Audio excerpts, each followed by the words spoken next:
This broadcast of ICC Athletics is being brought to you by Renaissance Bank, Little Caesars, Davis Ford, the Sonic of Fulton, Tupelo Coca-Cola Bottling Works, the Orthopedic Institute of North Mississippi, First American National Bank, the ICC BSU, your Itawamba County Farm Bureau agent, Joey Cox, Cagle Eye Center, the ICC Foundation, the Bank of Okolona, and the ICC Alumni Association.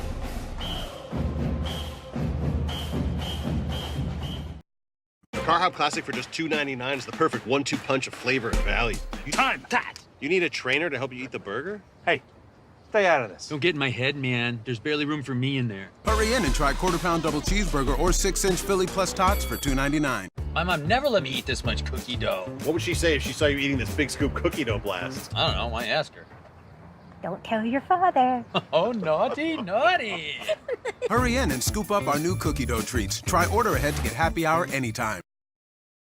First American National Bank is a local bank. Our 10 locations are right here in Northeast Mississippi. Banking decisions are made locally by people who live here, and it's been that way for more than 50 years. Our involvement in the community is important to us. That's where our roots are. Technology, it changes daily, but our community is what keeps us together. If you like high-tech banking, we've got that too. Follow the flag to First American National Bank, from Iuka to Tupelo. Davis Ford in Fulton is your Ford dealer for new cars, trucks, and SUVs and has a wide inventory of certified pre-owned vehicles. Find your next dream car or truck from our Ford showroom or go online to davisfordsales.com and search our new and used inventory to see what is on our lot. So stop by and test drive the all-new fuel-efficient Ford Focus or Ford Fusion or the new Ford Explorer or F-150. Go further with Davis Ford, 904 West Main Street in Fulton or online davisfordsales.com. And welcome back, ladies and gentlemen, as we get set to start the second game of the day. ICC 1-0 winners in the women's match, and just moments away from the First American National Bank opening kick here in Game 2 between ICC and Pearl River. Pearl River, they are in basically their all-white kits, ICC, and their all-red kits. The reason why I say basically on Pearl River, you've got a little bit of light gray that probably doesn't show up on your screen.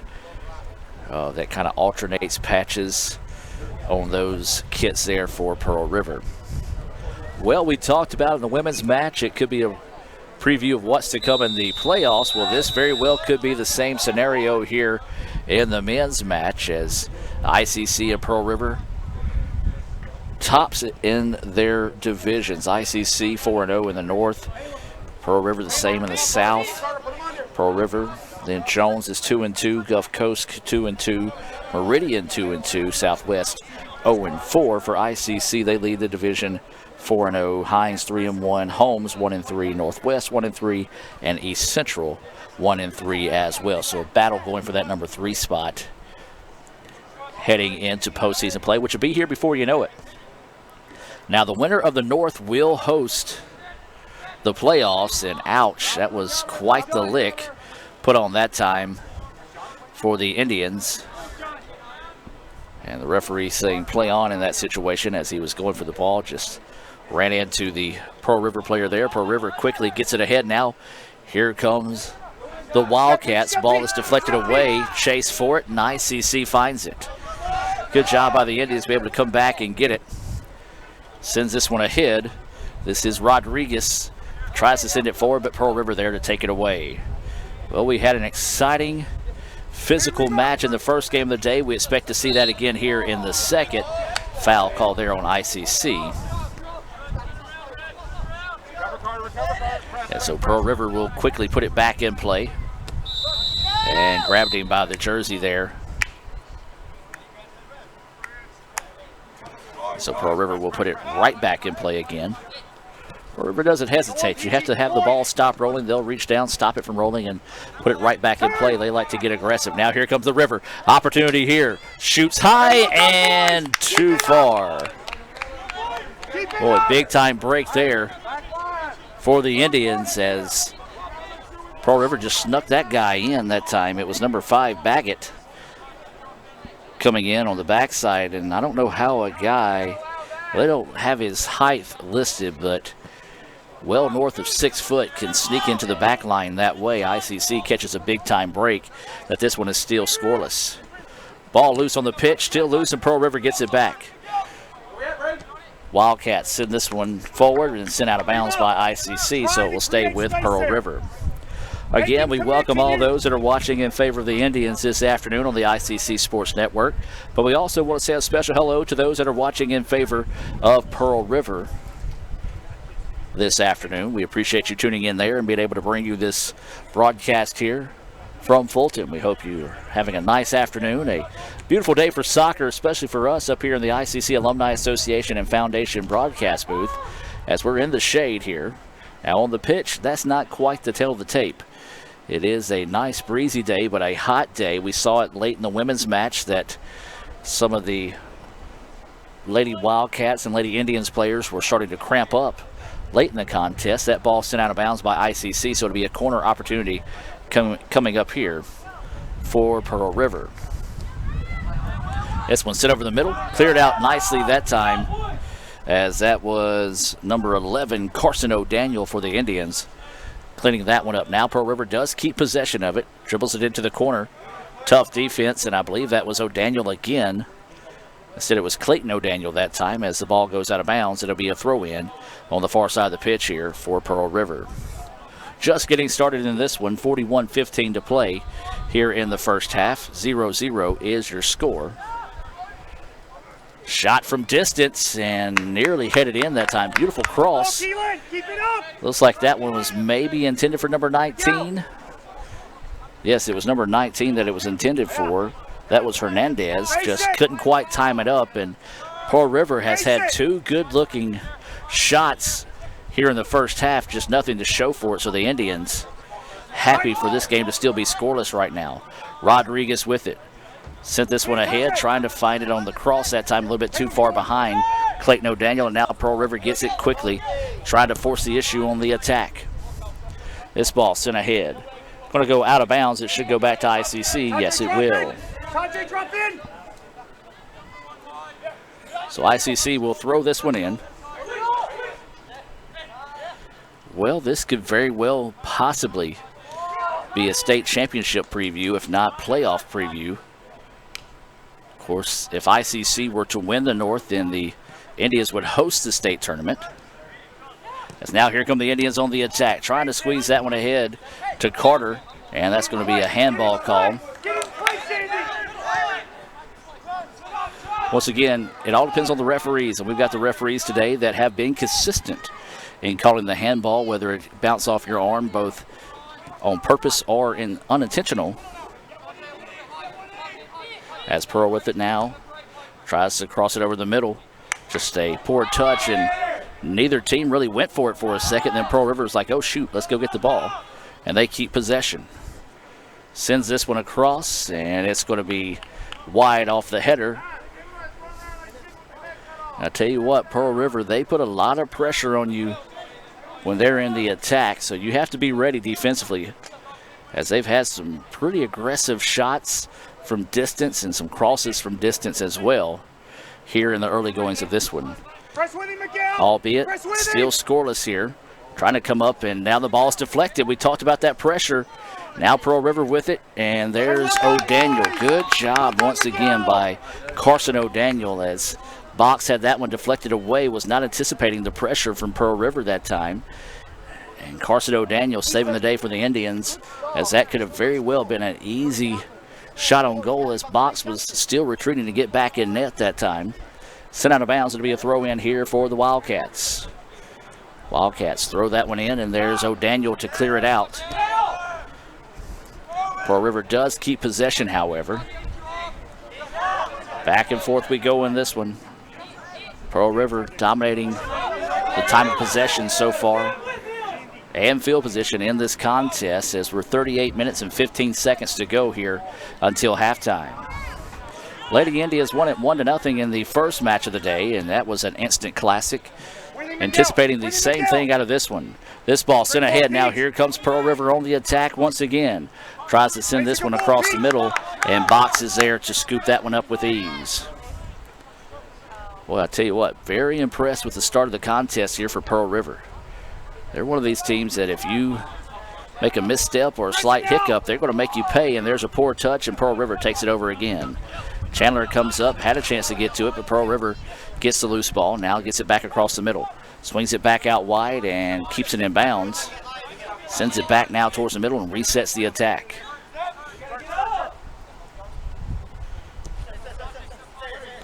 This is going to be number 10. I don't have a number 10 on my roster.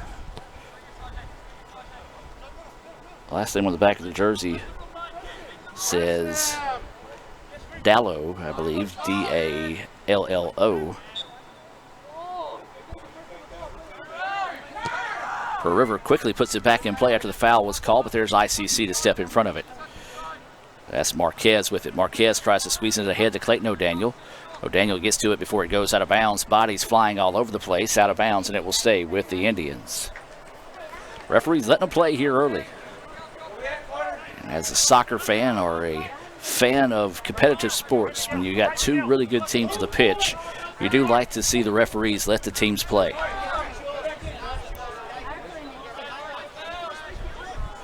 All right, my boy Patrick coming in. Says that is Dylan Peachy that is wearing 10 today. Typically wears number 13.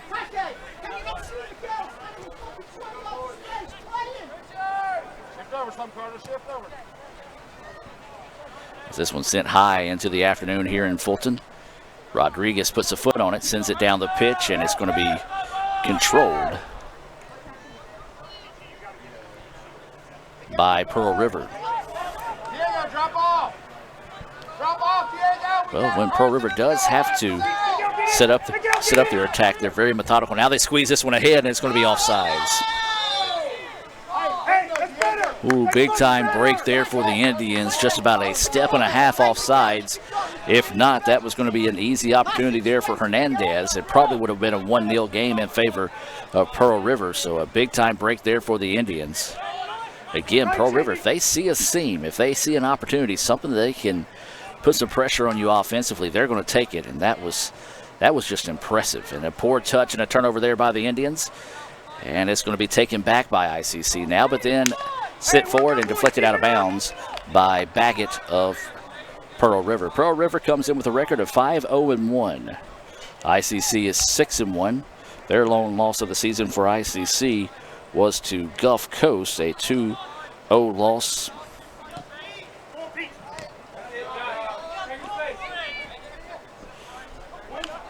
Actually, we know it was a 3-1 loss.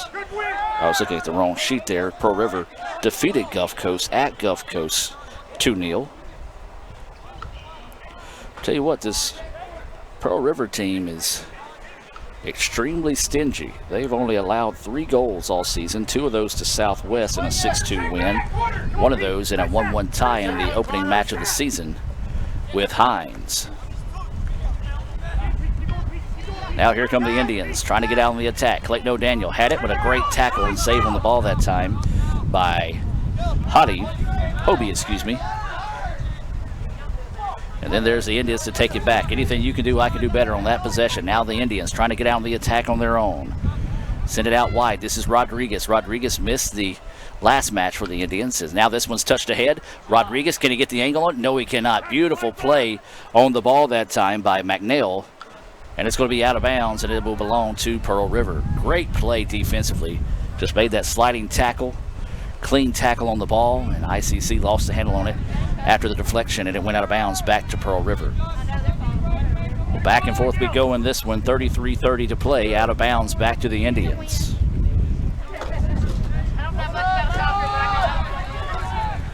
O'Daniel. This is Carson O'Daniel with it now. Weaving his way through traffic. Trying to lead forward on the attack. Pearl River quickly adjusting. Rodriguez, quick touch. That's going to be over the middle now. The Indians with it. Tries to squeeze it ahead between 3 defenders that time. Nothing doing as the ball taken back easily by the River. But then there's ICC to get it back. Rodriguez just quickly basically steps back in front of that one and gets it back for the Indians. Over the middle they go with it. This is going to be Diego with it. Swings it back out wide now to Josh White. White looking for the cross over the middle, but just too tall that time as it was won by McNeil. And now Pearl River with the ball. One of the best attacks for the Indians so far this afternoon is this one sent ahead, and he's going to be offsides. Easy call that time as Clayton O'Daniel. He knew he was offside when he looked up and saw the ball. He wasn't anticipating the Indians to win that opportunity and just didn't quite get back, and that's the reason why he was so wide open that time. And so Pearl River will send it back to the keeper to reset here.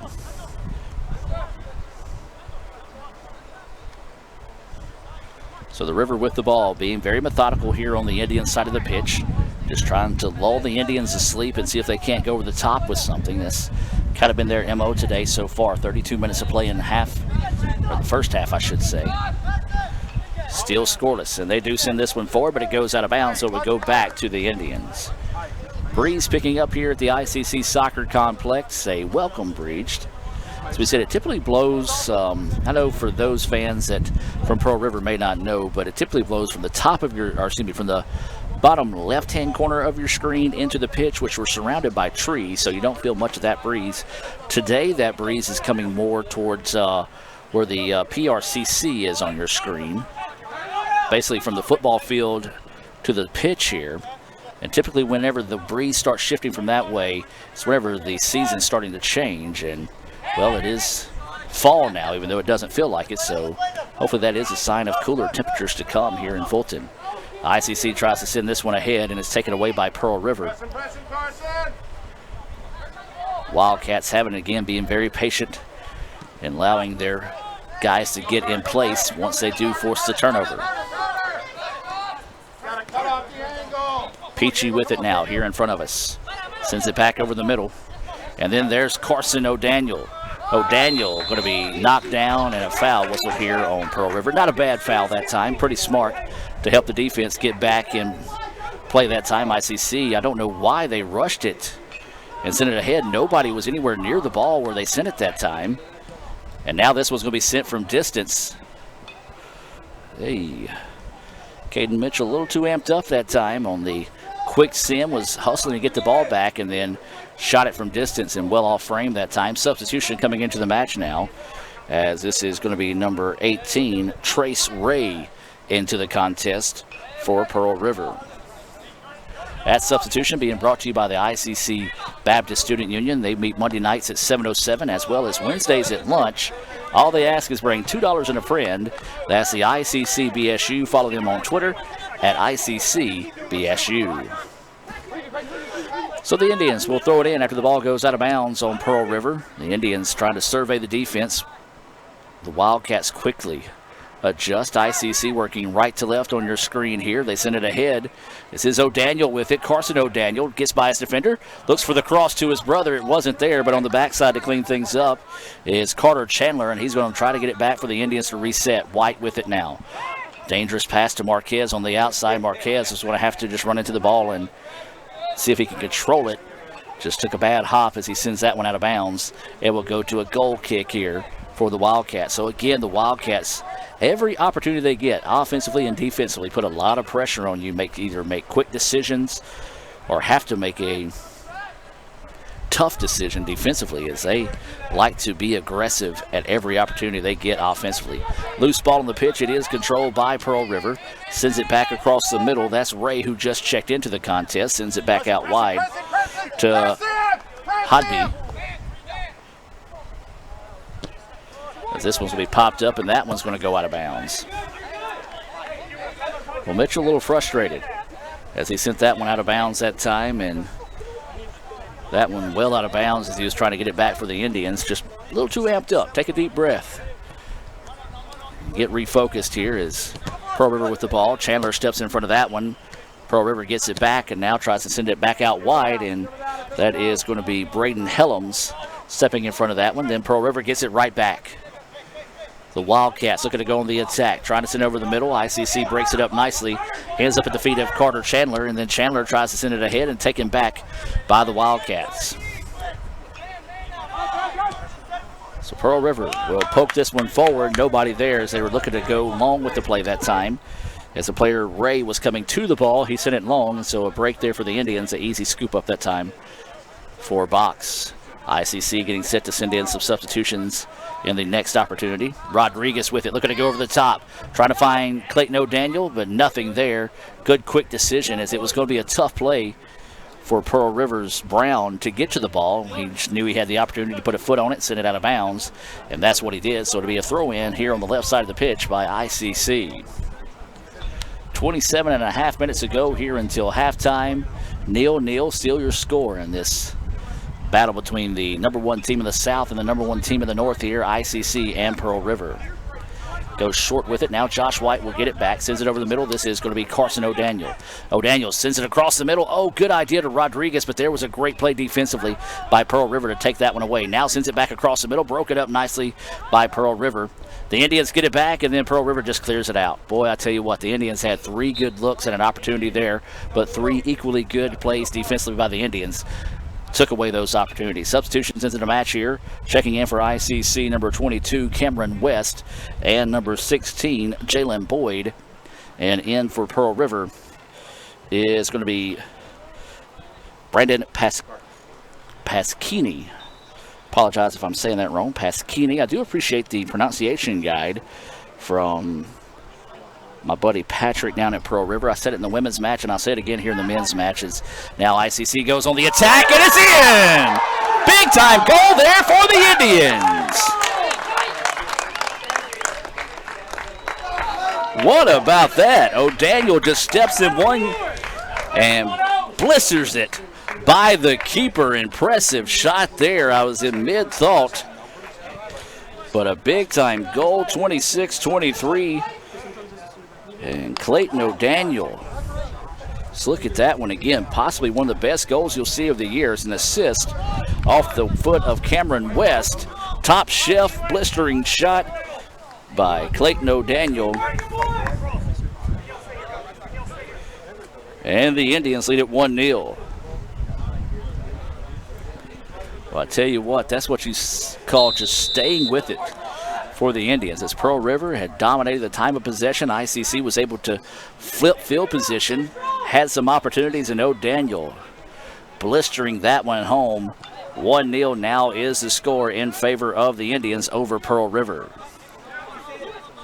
Well, that was the final score of the women's match after Grace Joyce scored off a goal from Brittany Mathis. Some nice play in net by Anna Wesley Driscoll to get the shutout in the 7th straight win for ICC. And now here comes Pearl River. White fell down. Pearl River fires and answers. Well, just like that, Pearl River able to get it back, and a good answer there by Pearl River. White had fell down and then just weaving his way through traffic was able to get that goal sent home that time with ease. So you see the player falls down. That's going to be number 19, Hernandez, coming in with the goal. And not even a minute later, Pearl River answers with an unassisted goal from Hernandez. And we're tied at 1. Don't go anywhere, folks. This one's setting up to be another instant classic like we had in the women's match. As Pearl River with it now, trying to get down the pitch, and it's going to be sent out of bounds, and they're going to say last touch by ICC. Well, we do want to remind you with the change of the weather, of course, sun will begin setting here pretty soon. We do encourage you to visit letsgoicc.com. No lights on the field, so a lot of times we have to move these games up an hour to their traditional 2 and 4 o'clock starts. They'll be starting at 1 and 3 soon. And of course, we'll update that on Twitter as well. Follow us at letsgoicc on Twitter. And once again, that award-winning website, letsgoicc.com. You can visit both the women's and men's soccer pages for stories, recaps, stats, videos, and more. That's letsgoicc.com. Ball set down the pitch, and O'Daniel lets it settle in front of him. He's got 1 goal today, now trying to go forward. And some physical play back and forth. The referee says play on. Good call by the center judge there to let the guys fight that one out. Now over the top they go with it. Box is going to come up and scoop that one up and stop the play before Pearl River had an opportunity to catch up with the ball. Now ICC trying to get it back. And looks like we've got a player shaking up on the play here for the Indians. As that is number 2, Irvin Rodriguez. Slow to get up. Looks like he's grabbing at his ankle right now.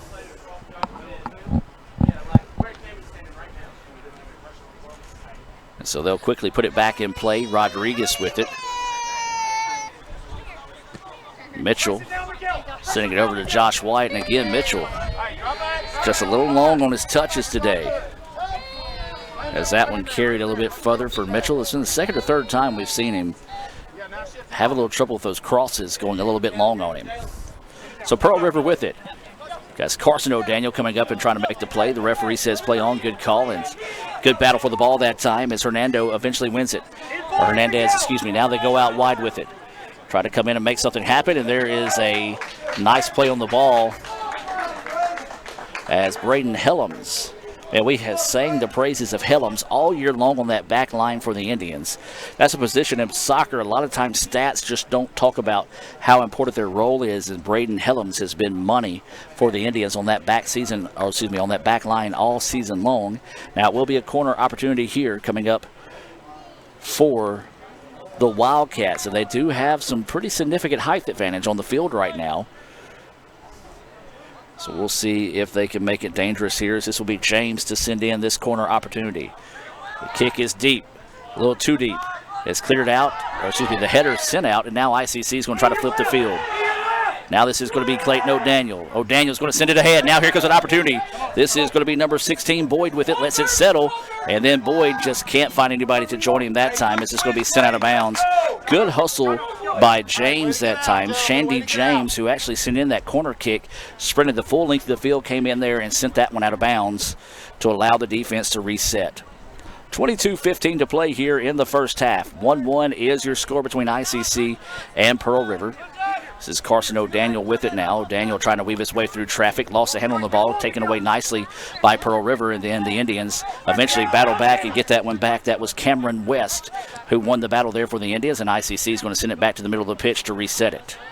Mitchell with it now. Wanting to go over the top, looking for Rodriguez. Rodriguez couldn't find the ball. The ball is going to be sent out and then eventually takes it away from Pearl River. And it's going to be out of bounds, and it should stay with ICC. Yes, it will. 21:38 to play here in the first half. 1-1 is your score. They're actually going to call a foul on Pearl River versus saying that it was out of bounds. Looks like this will be Cameron West to take this free kick here for the Indians. West will send it over the middle. Carson O'Daniel, eventually finds it off the deflection. Now leaves it out wide to Marquez. Marquez squeezes it across the middle. Oh, great idea by Marquez that time, but an equally great defensive play by Brown of Pearl River to break that one up. If Brown doesn't make that play, then they've got a very dangerous Clayton O'Daniel 1v1 with the keeper and a chance for the Indians to take a 2-1 lead. Inside 21 minutes to play now here in the first half. ICC will have the throw in. This will be Boyd to throw it in. This ball will go out of bounds. Are they going to say it's last touched by ICC? Yes, they will. And so it'll be a goal kick coming up here for Pearl River. Substitution into the match here for the Wildcats. This will be number 20 coming in. Jonathan Kukurulu. Okay. That might be one of the all-name team players in the MACJC this year. It's spelled JONOVANCUCURULLO. And on the pronunciation guide that Patrick so kindly sent me is Jonathan Kukurulo.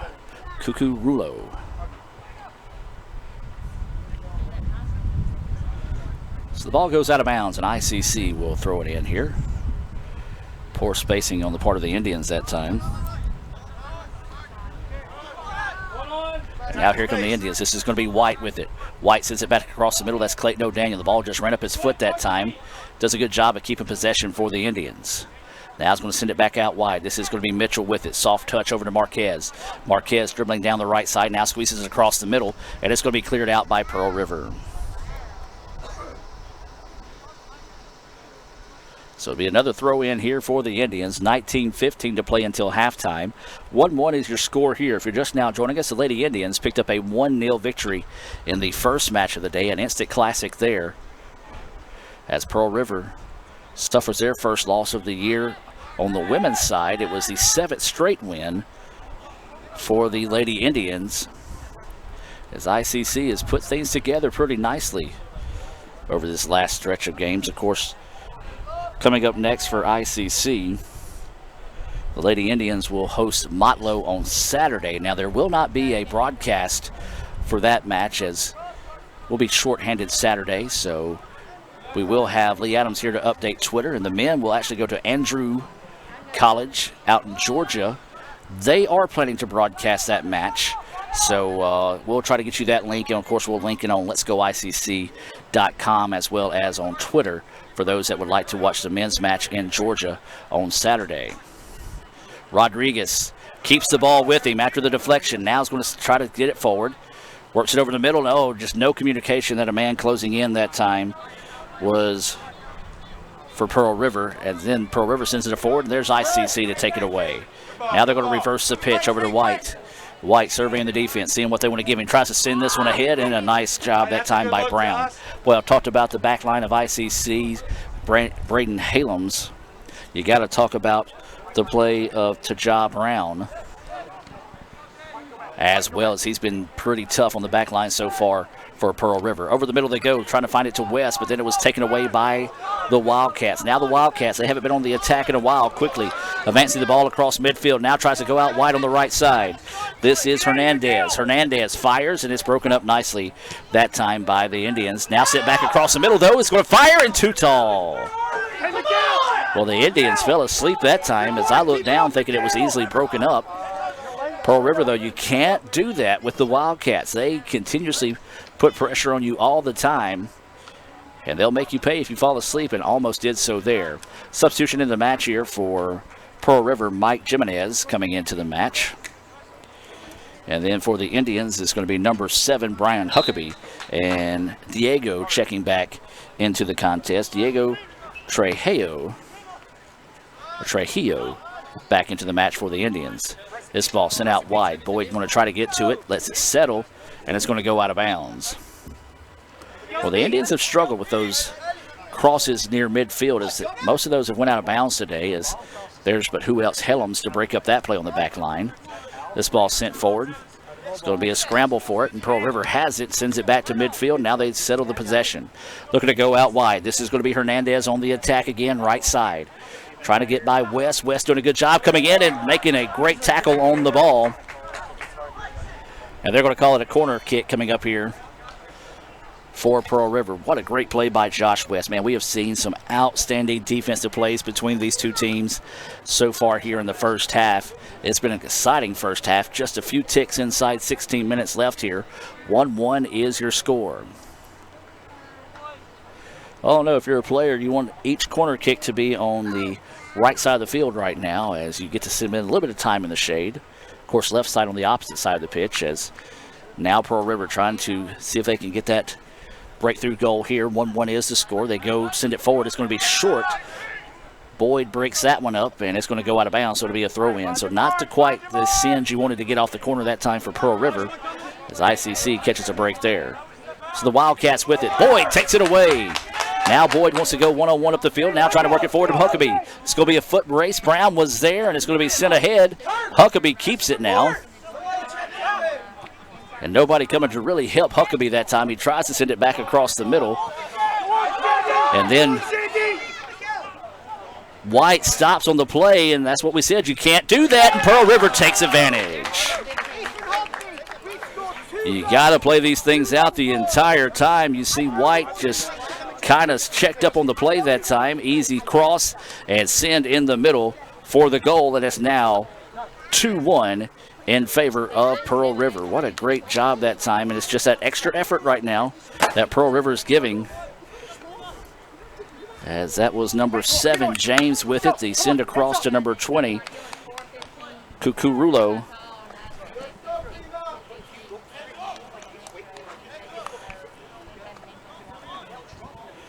And 2-1 now is the advantage in favor of Pearl River. Having to write that out, and that's a long name to spell out on my score update here below. Of course, at halftime, we'll give you our Sonic scoring update. And 2-1 now, Pearl River with the advantage. Can ICC answer in a hurry here? Tries to go over the middle. This is Boyd with it. Boyd tripped up and actually kind of tripped over the ball that time, and Pearl River clears it out. Jump ball.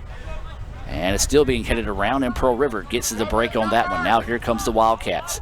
Great hustle, though, on the part of number 11, Carson O'Daniel, to come back and get the ball for the Indians. Tries to send this one ahead. And I think they're going to call a foul.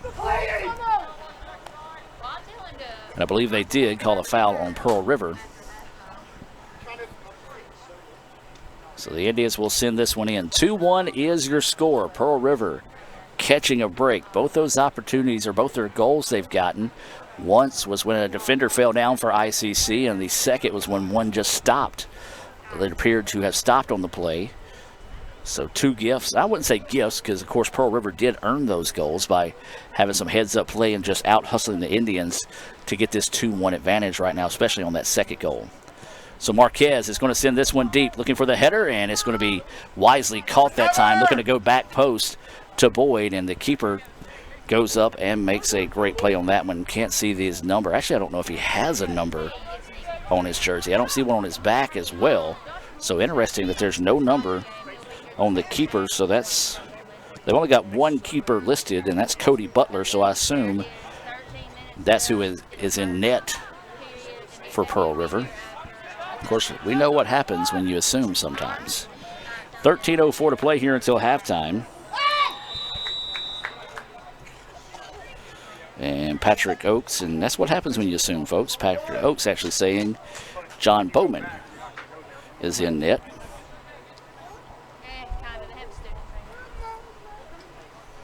So a foul on the Indians, so it'll be a free kick basically in the same spot that we saw ICC have a free kick on the previous one.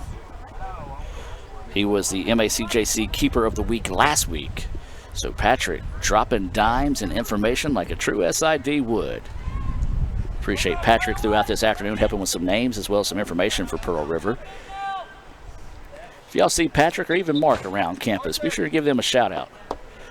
As there's a substitution coming into the match now, and not just for those guys, but for all the other SIDs in the league. We've got some great individuals that work in this league, a lot of hard work and dedication and time away from families. I don't have a family, but I know for Lee and Raphael, who help us here. But, yeah, there's a lot more that goes into these than a lot of people know sometimes. So be sure and thank an SID next time you see them. Now the Indians with it, trying to get it upfield to Huckabee. And a great play once again by Brown to break that one up. And not only break it up, but have the wherewithal to hustle, get down the field, and stop it before it goes out of bounds, allowing the Indians to have a corner kick. Kicked it out of bounds, deflected by ICC, and it comes a goal kick there. That's been the difference in the game right now. Not the fact that Pearl River is out hustling the Indians, it's just that they hustled in key points 2 times. They were able to score off that extra effort, and that one right there kept the Indians from having a corner opportunity to tie up the contest. Substitutions getting set to come into the match here, and this is going to be one for Pearl River. That's going to be Caleb Burke getting set to check in. And looks like Ray will check out. This substitution being brought to you by the Bank of Okolona. Visit bankofokolona.com and find out how they can help you with all your banking needs. That's the Bank of Okolona, John Herod, and all the fine folks out there at the Bank of Okolona. They've been a long-time sponsor of ICC Athletics here on the ICC Sports Network. The Indians get it back off the throw-in, try to go on the cross to Huckabee, but another great play by the River to take it away. But then there's the Indians who get it back.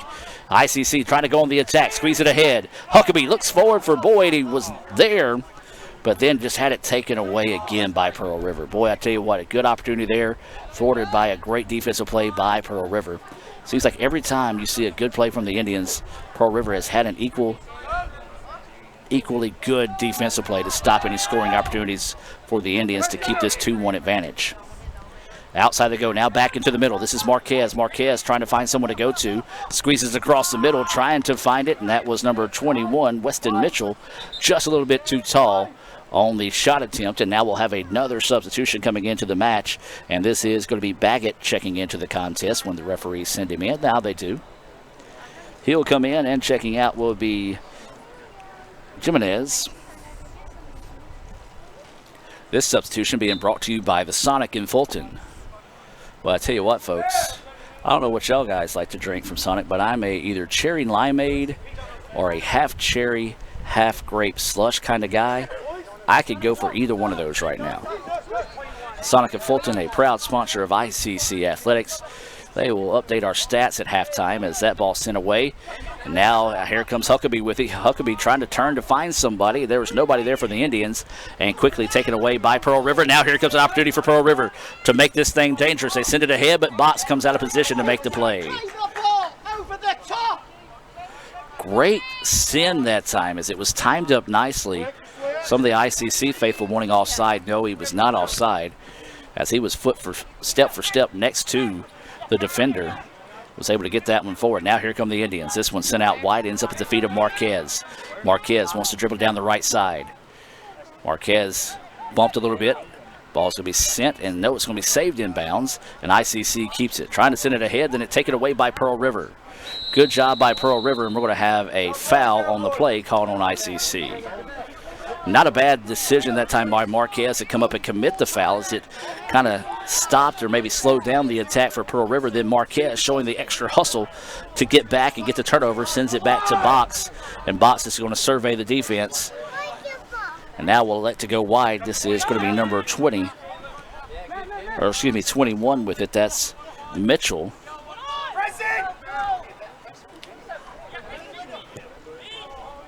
You've got Weston Mitchell and Caden Mitchell.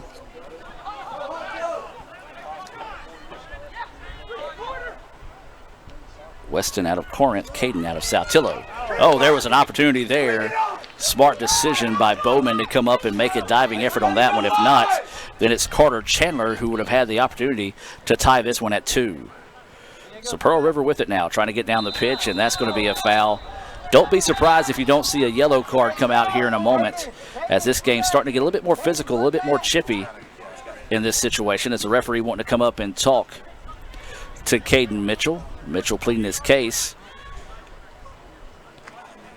Well, good job keeping the card in that time, as we saw Allie Chenal get a card in the women's match. And again, for ICC fans, you know Allie, and for Pearl River fans that don't know Allie,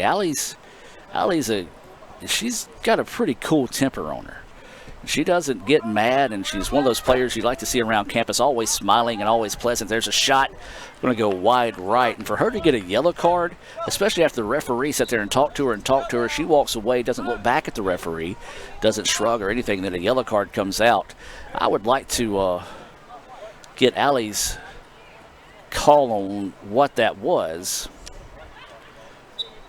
for her to get that yellow card. It's just very surprising, I guess would be the best way to say it. And this one's just going to be headed and cleared out that time by Pearl River.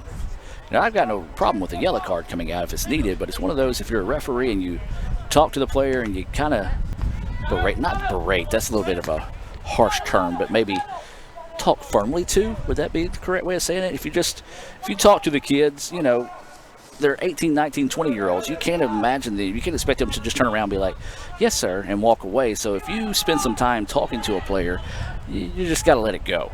And then if they say something the next time, then that's when you put the card on them. But again, I find it hard that Allie did that. Shot is pinballed around and broken up nicely that time by the Indians. Good, strong shot attempt, that time off the foot of James. So I'm sorry for getting off on that random tangent there, as this one's going to be sent ahead and sent in. Well, that's what we said. Pearl River continuously putting pressure on, but did they say it did not count? Did they say he was offside? Well, apparently he was. He was offside on the play. Wow, what a big break for the Indians. So 2-1 stays the score.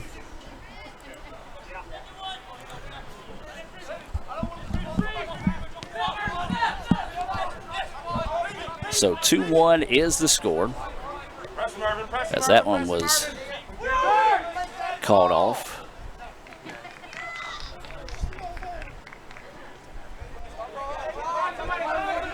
So ICC gets it back. 5:14 to go until halftime.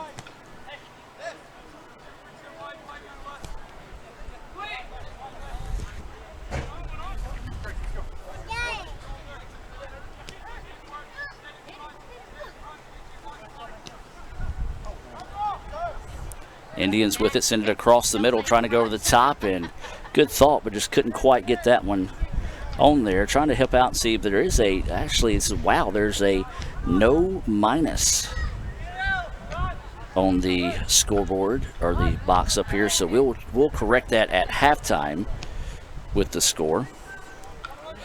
So the scoreboard does read 3-1 right now. It is 2-1 with 4:28 to play, and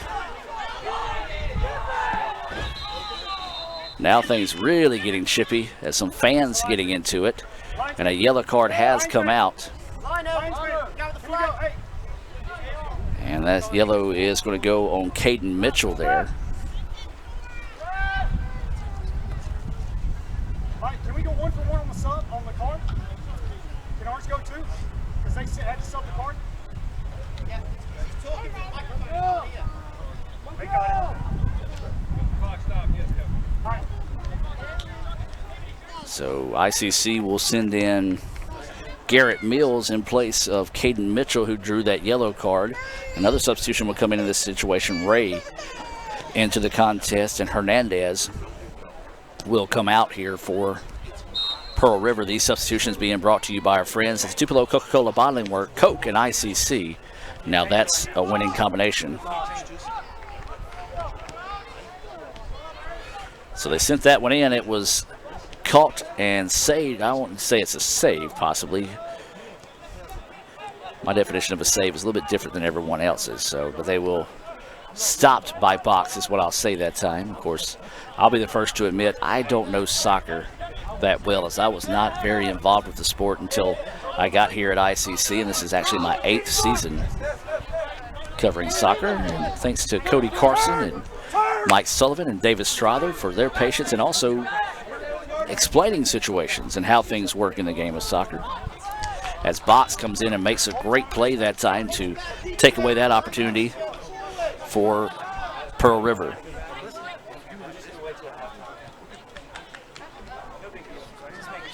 So 3.5 to play here. The ball is sent ahead, and ICC didn't have anyone there to chase it down. It's going to be sent out of bounds by Brown.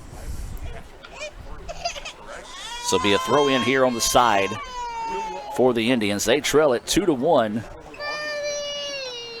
As this has just been a high-paced, physical match throughout the first half. Everything you would anticipate between two of the top teams in the state of Mississippi. As they're going to send this one out.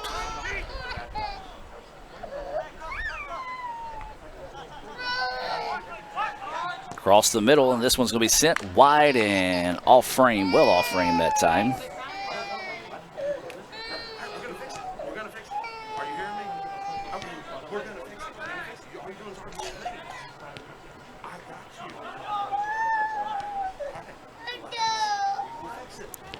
So this one's sent down the pitch and broken up by the Indians. But then there's Pearl River coming back and getting physical and getting the ball back over the middle. Now Pearl River with numbers. Goes out wide to the left side. Trying to come up. Fires and over the middle. Looking for the cross and just a little bit too far that time. And it will be a goal kick coming up here for ICC. Boy, I tell you what, the Indians just caught a big-time break there. Well, I heard it's the second time today I thought I've heard a whistle, and now we do have a whistle, and there is a yellow card being shown, and apparently this goes against ICC. So this is going to be a yellow on Braden Helms. Second yellow card of the day on the Indians, so Helms will come out, and re-entering is going to be Caden Mitchell, who had a yellow card earlier as well. So Mitchell got to be careful in this situation. Don't get that second yellow card.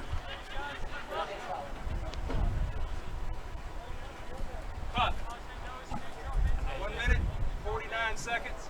Score should be 2-1. They're going to change that at halftime. They don't have a minus option.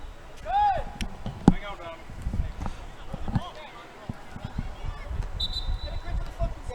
Hold on. Reset it to 149. Wait for him to hit the whistle to start. He did hit the whistle. Said wait for him to hit the whistle to stop. The clock operator here next to us. See. Set, guess score, 2, enter. I think.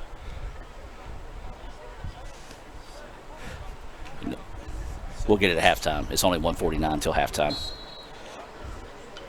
Jono's back in. Jono's back in, Keelan.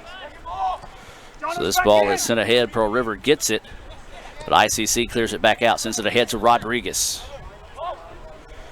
Now over the top they go with it. Got to be careful. This is how Pearl River's got 2 of their goals today. As the River gets it now, sends it across. Dangerous opportunity here. Going to have to get back in a hurry, and ICC scrambles quickly. And then there's a save. Boy, a tough save that time for Box.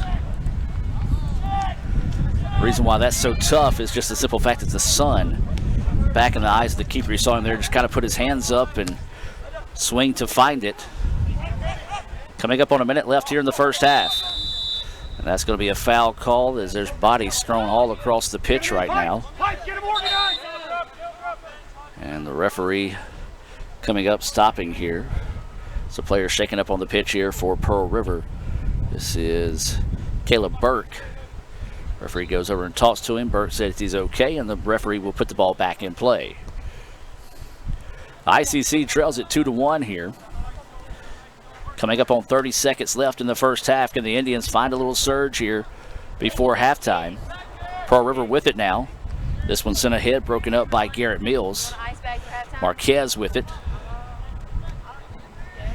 24 seconds now, and ICC lets it settle.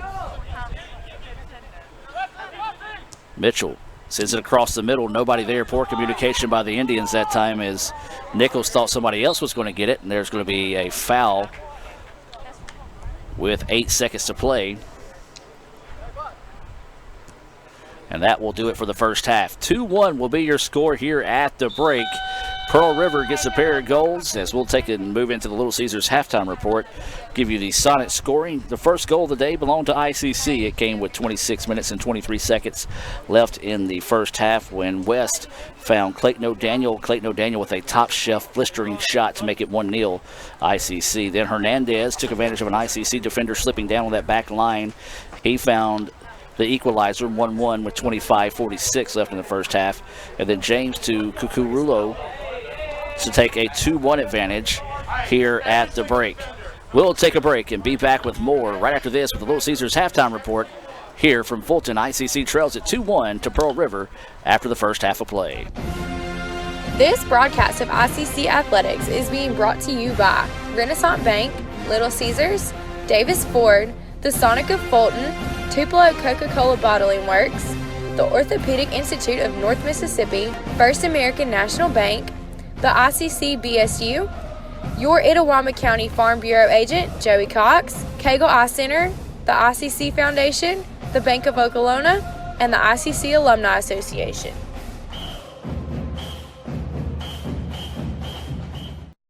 Car Hop Classic for just $2.99 is the perfect 1-2 punch of flavor and value. Time, that. You need a trainer to help you eat the burger? Hey, stay out of this. Don't get in my head, man. There's barely room for me in there. Hurry in and try quarter-pound double cheeseburger or 6-inch Philly plus tots for $2.99. My mom never let me eat this much cookie dough. What would she say if she saw you eating this big scoop cookie dough blast? I don't know. Why ask her? Don't tell your father. Oh, naughty, naughty. Hurry in and scoop up our new cookie dough treats. Try order ahead to get happy hour anytime. Ever since you got that license, you haven't stopped moving forward. Now that you're older and on the move, you need a safer place to keep your money. We get it. A student checking account frees you up with things like mobile check deposit to take care of that check from grandma without having to stop at a bank. Pay with your phone when you're out with friends. And stop worrying about ATM fees. We'll pay you back for those. Worry about your future, not your money. And know that we'll stick with you wherever you go. Renaissance Bank, understanding you. Member FDIC.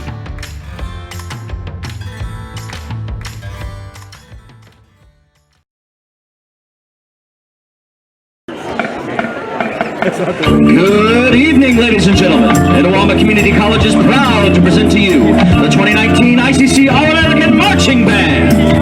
This year's program, The Evolution of Gaming, features some of the most popular video games of our time. This evening we open with the 1980 Atari game Space Invaders. And now, the ICC All-American Marching Band.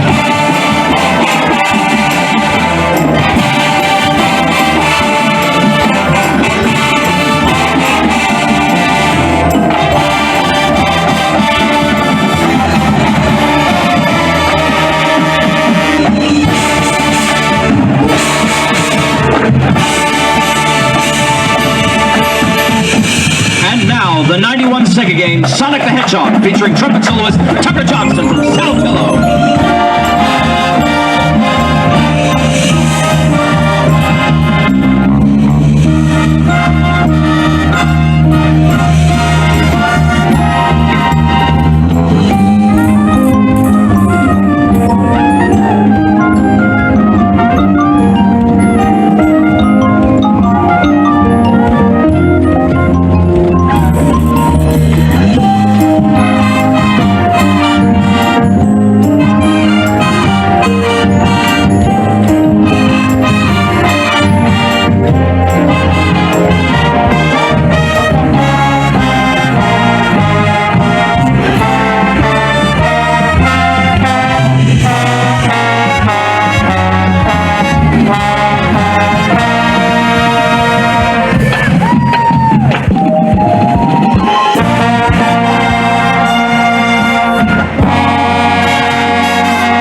Featuring our percussion section.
South.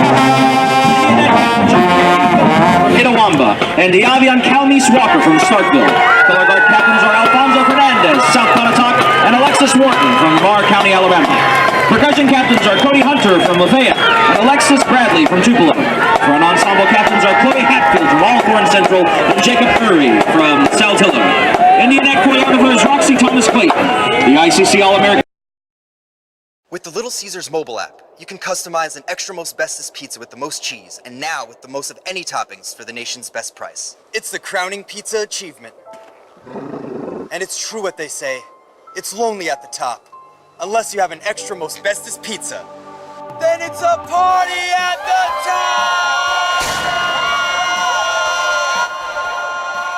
Little Caesars Extra Most Bestest Pizzas, the world's easiest way to outrageous amounts of toppings, starting at $6. Pizza. Student involvement is a top priority here at Itawamba Community College. If you want to be involved with student government, then the Student Government Association is the place for you. If you have a stellar GPA, then Phi Theta Kappa is for you. If you're interested in the diverse culture of our campus population, then the Diversity Club is for you. If you're interested in leadership and service, then Indian Delegation is for you. If you're majoring in computer programming or computer networking, then CPNA, the Computer Programming Networking Association, is for you. If you're interested in good conversations and free lunch on Thursdays, then the Wesley Foundation is for you. Our health science programs also have specific organizations for those majors. Student Activities is excited to bring you new opportunities here at the ICC Tupelo campus. Whatever your passion may be, we have a place for you. This video is brought to you by Phi Theta Kappa, Beta Chi Sigma, Tupelo campus. This broadcast of ICC Athletics is being brought to you by Renaissance Bank, Little Caesars, Davis Ford, the Sonic of Fulton, Tupelo Coca-Cola Bottling Works, the Orthopedic Institute of North Mississippi, First American National Bank, the ICC BSU, your Itawamba County Farm Bureau agent, Joey Cox, Cagle Eye Center, the ICC Foundation, the Bank of Okolona, and the ICC Alumni Association.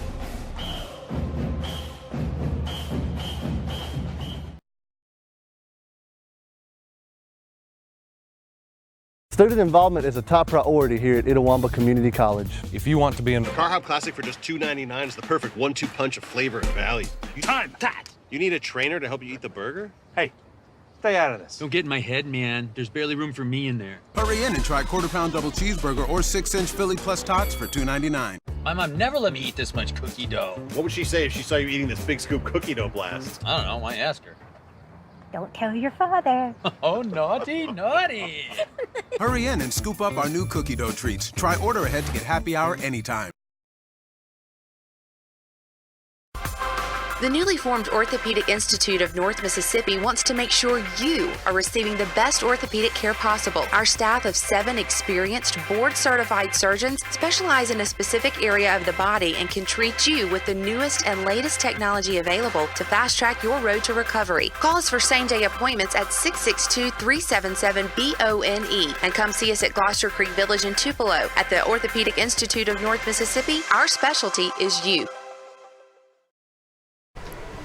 And welcome back, ladies and gentlemen, as we get set to start the second half of play. ICC trailing Pearl River 2-1 in an exciting first half of play. Let's take a recap the Sonic scoring. ICC took a 1-0 advantage with 26:23 left in the first half of play after an assist from West to Clayton O'Daniel. O'Daniel went with a blistering top shelf shot to give the Indians a 1-0 lead. Then Hernandez took advantage of the back defender slipping down for the Indians and was able to get one past the keeper to make it 1-1 with 25:46 left in the first half. And then a beautiful play, James to Cucurulo was able to go in and give Pearl River the 2-1 lead. Pearl River took advantage both times, once of a defender slipping and the other time the defender basically just, I hate to say giving up on the play, but kind of just didn't hustle 100% after the ball. And then Pearl River was able to take advantage of that one and take a 2-0 lead. That ball sent out of bounds, so not the start to the second half the Indians were looking for. A very spirited conversation on the sidelines as some of the Indians players were fussing and arguing amongst themselves. Coach Sully kind of just shut that down in a hurry. And so now Pearl River with it. Constant breeze blowing here in the ICC Alumni Association and Foundation broadcast booth. Find out how you can contribute to Itawamba Community College by visiting iccms.edu. That's iccms.edu.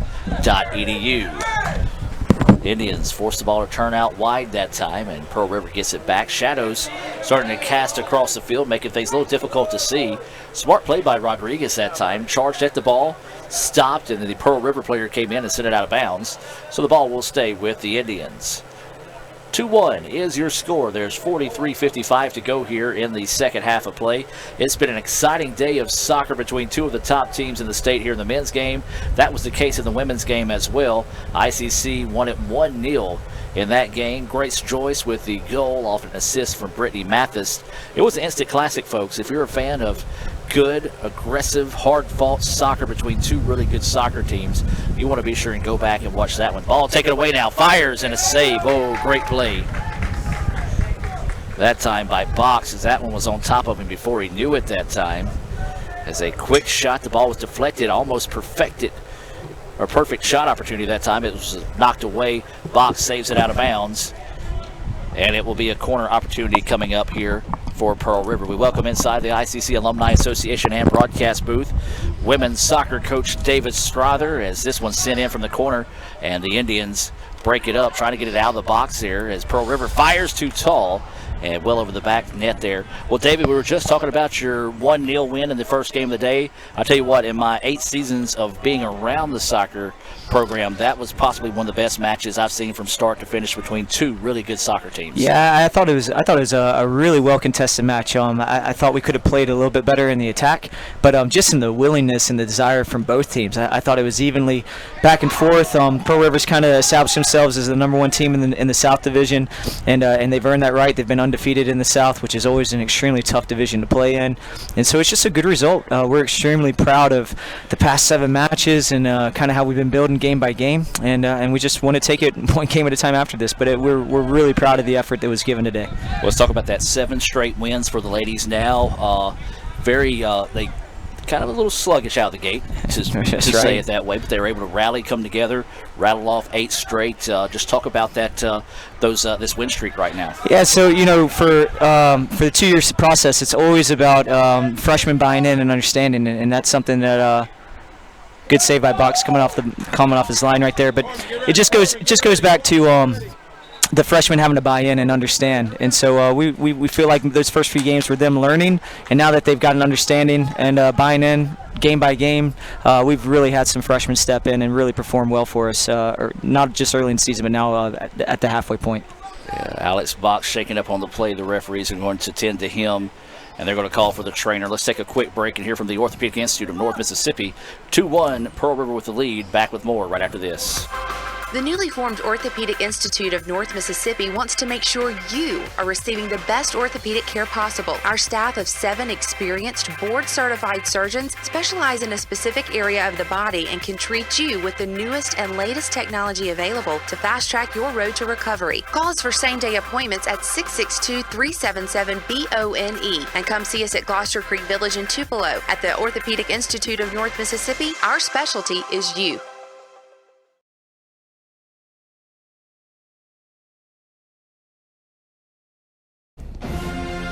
This broadcast of ICC Athletics is being brought to you by Renaissance Bank, Little Caesars, Davis Ford, the Sonic of Fulton, Tupelo Coca-Cola Bottling Works, the Orthopedic Institute of North Mississippi, First American National Bank, the ICC BSU, your Itawamba County Farm Bureau agent, Joey Cox, Cagle Eye Center, the ICC Foundation, the Bank of Okolona, and the ICC Alumni Association.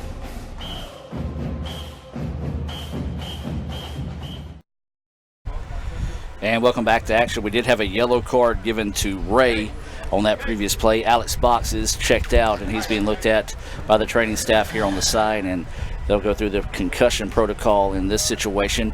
Into net for the Indians is Corbin Martin. And, Coach, that's one thing the league and soccer as a whole has started to make a point of emphasis is when you do have those head injuries, this is coming from somebody who's had 3 concussions in his life. It's a point of emphasis to protect the players. No, absolutely, and to see any type of head contact as soon as it's done. Used to you'd see them play on until a player maybe takes a knee. Now it's an instant stoppage, and it's a great rule, and it helps protect players just like what you said. We don't want to mess around with any type of concussion or any type of possibility of a concussion. Indians send this one ahead now, go in the back heel touch, and good idea, but another great job by Pearl River to take away the angle of attack for ICC, and now Pearl River trying to get it out and get things going, but it's taken away by the Indians. Trying to reverse the pitch across the way. This is going to be Carter Chandler with the ball at his feet now. Blows by the defender, tries to look for the cross, and it's sent, and nearly an own goal that time. Coach, beautiful cross that time, as it was intended for Clayton O'Daniel off the foot of Carter Chandler. Number 4 for Pearl River, McNeil comes in, nearly puts that one in the back of the net, but a good show of sportsmanship by Clayton O'Daniel saying, hey, good effort defensively. Yeah, it's a great opportunity building up out on the outside channels. Talked to Coach Sullivan at halftime, and I think that's some areas that they can look to possibly exploit.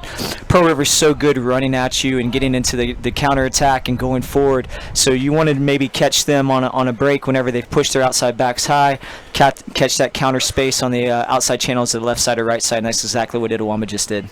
So Alex Box will check back into the contest here for the Indians as he was being checked out on the sidelines. Everything cleared, and he will come back in as Corbin Martin will check out. So a corner opportunity coming up here for the Indians. They trail it 2-1. Indians trying to find the equalizer here.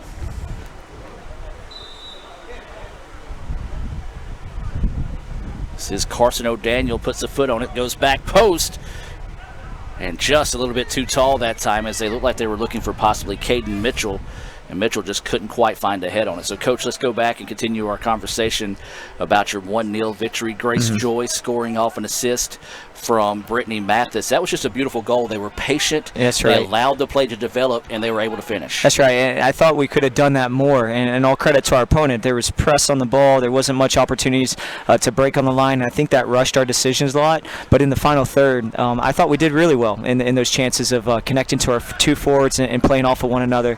And Brittany and Grace have had a great relationship all season long. It's kind of been understood that if Brittany's going to be on the ball, then she's looking for Grace and vice versa. So it's been a good compliment to one another. Plus, they're both sophomores. They understand the runs a little bit better, and they're both getting rewarded, both with good assists and good goals, and game-winning goals by both players so far this season. O'Daniel finds Nichols. This one blocked up straight in the air. Ball pops free. Marquez back over the middle. Oh, Coach, you got to fire that one. I think you got to be a little bit more selfish there. I think you're exactly right, and you don't have to be a soccer aficionado to know that when you're that close to the goal, you got to at least try to fire one on. So now here comes Pearl River. Now they send this one ahead, but they're going to be offsides. It's good organization by the back line, so it's nice to see. This is what Pearl River likes to do. Whenever they have the chance to break and get numbers going forward, whether it's a 2v1, a 4v2, they just want to press and they want to go. And you can see how athletic and aggressive they can be whenever they get into the attack. Well, Coach, let's talk about that from a coach's perspective here. We've seen that out of Pearl River. They're very aggressive. Defensively, they put a lot of pressure on you with their attack. They send some shots from deep, crosses from deep as well. So what is your counter as a coach when you play a team that's aggressive as Pearl River? Well, you try to beat the press. So whenever they're going to push a lot of players close to the ball, I always tell our team to read the game. If the defenders are close to you, then that means there's space behind, so you can play the ball over the top and run onto it. If they give you space, then you can usually play the ball in front of those defensive lines. But Pearl River's not really a team that gives you much space in between themselves and the ball. So you want to find those channels early on behind their back line. If not, you can see now how the way that Pearl River has recovered and the way they've organized in their lines. So it's all about momentum and trying to capitalize on that space in shortest amount of times. Another thing, it was also in your match, this match as well, the physicality was up a notch than we're normally seeing. So a team that maybe used to whistle blowing often wasn't blowing much today as the clock stops with the ball going into the ditch here. How do you as a coach and as players kind of adjust to that mentality when you're used to a game kind of being called a little bit tighter, I guess? Yeah. But the officials say, hey, you're 2 of the top teams in the state, play ball. Yeah, I thought the officials did well. Second half, they kind of blew the whistle a few times. I was asking them just to let it play out. But I think that's exactly what you stated. I think this was two teams that you're going to see again. Hopefully, if we continue to grow in our development week by week, you're going to see us continue to the MAC JC playoffs, and you're going to see Pearl River as well. And I think the same thing on the men's game that's going on right now. And you can see the scrappiness that the referees allowing them to play. There's no foul there, but it's just physicality, and that's good. It's good for our league because it is good soccer that's getting played. And all compliments to the officiating crew for allowing the game to be played instead of it being dictated by maybe a missed call or a blown call. 2-1 is your score. 36 minutes and 38 seconds to play here in the second half. Pearl River with the lead. The Lady Indians win 1-0 in the first match of the day in an instant classic here on the ICC Sports Network. We're joined in the ICC Alumni Association and Foundation broadcast booth by women's soccer coach David Strother. We do want to remind you, if you would like to contribute to the soccer teams or maybe Itawamba Community College, you can find out more by visiting iccms.edu. That's iccms.edu. So it'll be a throw-in across the way here for Pearl River. Pearl River in the white kits, ICC in the red kits. The Wildcats moving right to left on your screen. The Indians obviously countering that with the left to right attack. Pearl River with the ball. Mad scramble for it. Over the middle they go with it. Not a whole lot of spacing, trying to find it forward, and somehow able to keep the ball. And then ICC gets it back and clears it out. Indians want to squeeze this one ahead. Good idea. Was looking forward to Clayton O'Daniel. Just couldn't quite get that one through there. Something else about this Pearl River team, coach, that stands out to me. They're a lot bigger. Yeah, they're quite physical, and I think they use their size very well. They're dominant in the air. They're winning a lot of chances that maybe you would think would be going over the back line, but because their athleticism, being able to jump, they're getting those chances and settling down and looking to play again. And O'Daniel sends this one forward. It actually stays in bounds. A lucky break there for the Indians. Marquez with it now. He's going to send it back. This is going to be Rodriguez. Rodriguez over the middle to Nichols. Nichols steps into one, fires, and just couldn't send that one home. Coach, good shot, especially on this side of the pitch. Having to look back in the sun can make that dangerous. That's right, and that's the danger ball that I think can be very successful for Itawamba. They take it down the line, then they draw it back negative, and then the diagonal ball, the square ball, going back across the 18-yard box. What happens is a lot of times whenever a team is in recovery and they're trying to get organized defensively, as they're dropping, you just play the ball right back across their lines, and you're able to have a shot from distance. And even though it's a shot from distance, it was still a great opportunity for the Red. Pearl River wanted a handball call there. And, Coach, we talked about this before. It depends on what referees you have. Some referees call it whether it hits you on purpose or not. And this crew today sticking to the true handball call, whether it is intentional or unintentional on the touch. As that ball bouncing around, ICC scrambling for it, and Pearl River eventually finds it. Good extra effort that time by Pearl River. And now here come the Wildcats on the attack. This is going to be Hernandez. Sends this one ahead, and Alex Box making the quick, wise decision to come out and make a play on the ball. And that's something else that's going to be successful for Itawamba. If Pearl River's wanting to press and go so quickly, you got to make sure your goalkeeper is able to play off of his line and come off so that as you're organized across your back line with your two center backs, if the ball happens to go through them, he's got to be connected well enough where if it does go through, he's able to step in and receive that, whether it's inside the 18 or just outside. And it's good to see Box come off his line because now we can tell he's not having any effects from that headshot he took a few minutes back. The Indians being a little bit more patient on their approach in the attack down the pitch right now. Over the middle it goes to Chandler. Leaves it out wide to Marquez. Marquez wants to fire, bends it too tall. And you start to see the Indians maybe get a little bit more aggressive on their shot selections and trying to just put it on frame and make something dangerous here. It is, and I think that instills a little bit more confidence. I think early on in the match, Itawamba was kind of caught off guard just with the speed that was taking place. And now you can see them settling in, starting to take some shots from distance, starting to feel a little bit more freedom to take individual opportunities. Even that little sequence right there, it's nice to see Marquez take a hit, but I think he could have had a simple 1-2 combination and broken in through the lines, and it's an easier shot instead of 20 yards, and he can have a shot from 8 or 10 yards. Into the contest for the Indians, Cade Knight. Ray checks back in for Pearl River, and he has the ball at his feet right now, trying to get down the pitch. Forced to go baseline shot. Oh, beautiful cross, but just a little bit too strong on the foot that time. Great cross, good attack by Pearl River. Big time break there. It's a ball kind of took an awkward hop at the last second, forced the shot to go high and wide. Yeah, it's just, once again, the way that they're going to counter and the way they're going to press, you just have to understand that it's got to stay outside. You can't let the ball come back across. But those are moments where the breakdown takes place. Good recovery by Itawamba, but still got to make sure you're a little bit more organized in the final defensive third inside the 18 so that those runners don't go free. Well, Box slipped on that goal kick, and Pearl River was able to come up and get it. Pearl River players wanted a handball. Referee said it came off its chest.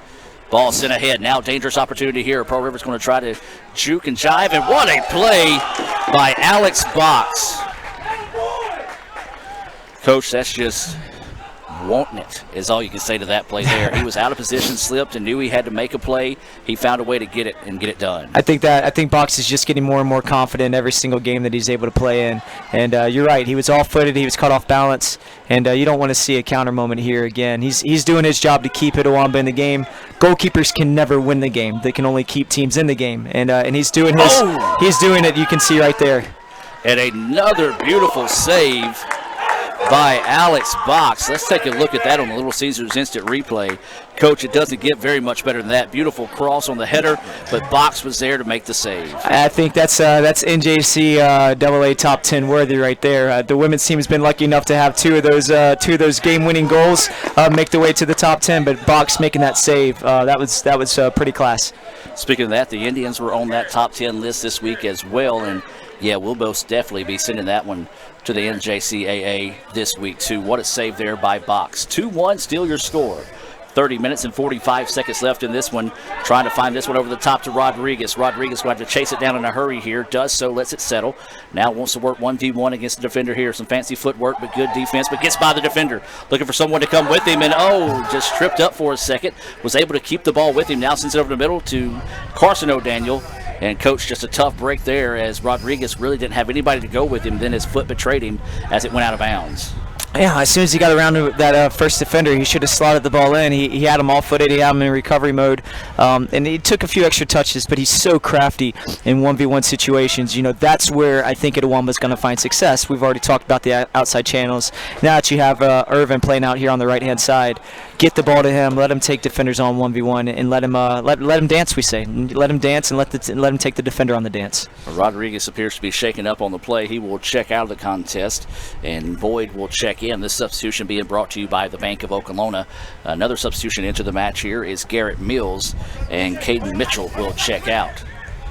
And then Pearl River upping that pressure on this back line when ICC throws it in. And Coach, it's one of those where you just can't really take a step off when you play this Pearl River team. No, you can't, and there has to be a purpose to why you're doing that ball across the back line. You can't just play it for the sake of playing it, and that means that the back line, it can't be flat. They've got to be a little bit more dropped in to support a pass instead of it going forward, instead of it going square and being dangerous against those defenders. They need to be a little bit more dropped in so we can play a diagonal ball out and then look to get to those weak side spaces. Coach, let me ask you this question, okay? I'm a basketball guy, so out of bounds may be a little bit different in soccer. Mm-hmm. So the ball was out of bounds, never touched the ground when it went out of bounds. The Pearl River player came up and kicked it before it touched the ball, touched the ground out of bounds. Now, it did cross the line. That's right. So is it still out of bounds? It is, yeah. So that's a good question. We were actually having that conversation down below the tower during halftime with our athletic training staff, and it's as long as the whole ball is out of bounds. It doesn't matter if it's on the ground or if it's in the air. Once it gets out of bounds, the whole ball. And same thing for goals. The ball has to be all the way across the line for it to officially count as a goal being scored. The more you know, the star flies over our head here. And with 28-28 to go, you don't know what that reference is. You're too young to get that. But, well, Soccer 101, thanks to Coach Strother, being brought to you by our friends at the Bank of Okolona. John Harrod and Company, a proud sponsor of ICC Athletics here on the Red Channel. Ball pinballing around, and Pearl River eventually gets it, tries to send it ahead, then taken back by the Indians. This is Diego with it, sends it ahead, eventually finds the feet of Marquez. Marquez sends it ahead, good touch. Oh, just behind him. Good idea. Just the ball didn't get there quick enough. No, but it's the right look. You go high, and they're going to press that first ball. Then you drop it down diagonally, and then you look to find the space as they press. I thought it was a great build-up by Itawamba. But you can see a few combinations are coming in, and this is better for the red side. They're going to get some more chances going in the second half. And offside is going to be the call here, as that one sent just a little bit too soon, as O'Daniel released just a bit too soon. And for those that might be joining us not familiar with that, Coach, again, I know most of our people are going to be soccer aficionados watching, but they're explaining to everybody the offside. So offside, I still have time where I have trouble with it. So I usually say that if the goalkeeper is the only player that's in front of you when you receive the ball, you're in an offside position. But it's not really receiving. It's if you make that run. If you receive the ball behind the back line and the goalkeeper is the only player in front of you, I guess that's the easiest way. And the reason for the rule is to take away cherry picking, so you can't just stand in front of the goalkeeper and go go long every time. There has to be a build-up. There has to be a concept to get into the attack. It's kind of like the offside rule in hockey, where they have the 3 lines. Here comes an opportunity for Boyd. Boyd fires, and no. Just couldn't quite get that one popped up enough. The ball's going to be out of bounds. It's going to be a corner kick. Yes, it will. Boy, Coach, you got to think if Boyd could have found a way to get it. I think he just didn't. He wanted to fire in a hurry to make it dangerous. Just he did, quite. and he almost caught the goalkeeper going the wrong way. So good decision on his part to take an early shot, because at worst he earns a corner kick, and now you're able to get chances with the numbers actually into the attack. So the Indians trying to find the equalizer here. They trail 2-1 with 26:20 to play. They let it go short with it. Now it's going to send it out wide to Marquez. Marquez going to send it over to the side. Header is up, and it is going to be bouncing around and still up. Still dangerous. Shot, and no, a save. Boy, I tell you what, good job that time. That was, who is that? Carson O'Daniel that just got the ball and just put a foot on it, tried to make it dangerous that time, and nearly was. Yeah, I like the sequence of playing short and then dropping the ball diagonally, then getting a good cross and service. It gives you a better angle than instead of just sending it directly from the corner flag. Well, a foul on Pearl River would be ICC's opportunity here. Coach, it just feels like ICC is just a moment away from that equalizer. They've had some opportunities here. Momentum has shifted the way of the red and white for ICC. They've just got to find a way to send one of these home. Yeah, I think you're exactly right. And I think whenever two top quality teams are going at one another, momentum is key. And so you're only going to have that for a brief amount of time within a game. You have to capitalize on your chances during that momentum. And you can see numerous chances are coming to Toowoomba's way. We're getting goal kicks, we're getting corner kicks, and we're earning chances inside the 18. What are we going to do in those final moments to make sure that it counts? Because in a game like this, momentum will shift back to Pearl River at least one more time through the course of the second half, and maybe back to Toowoomba before it's all said and done.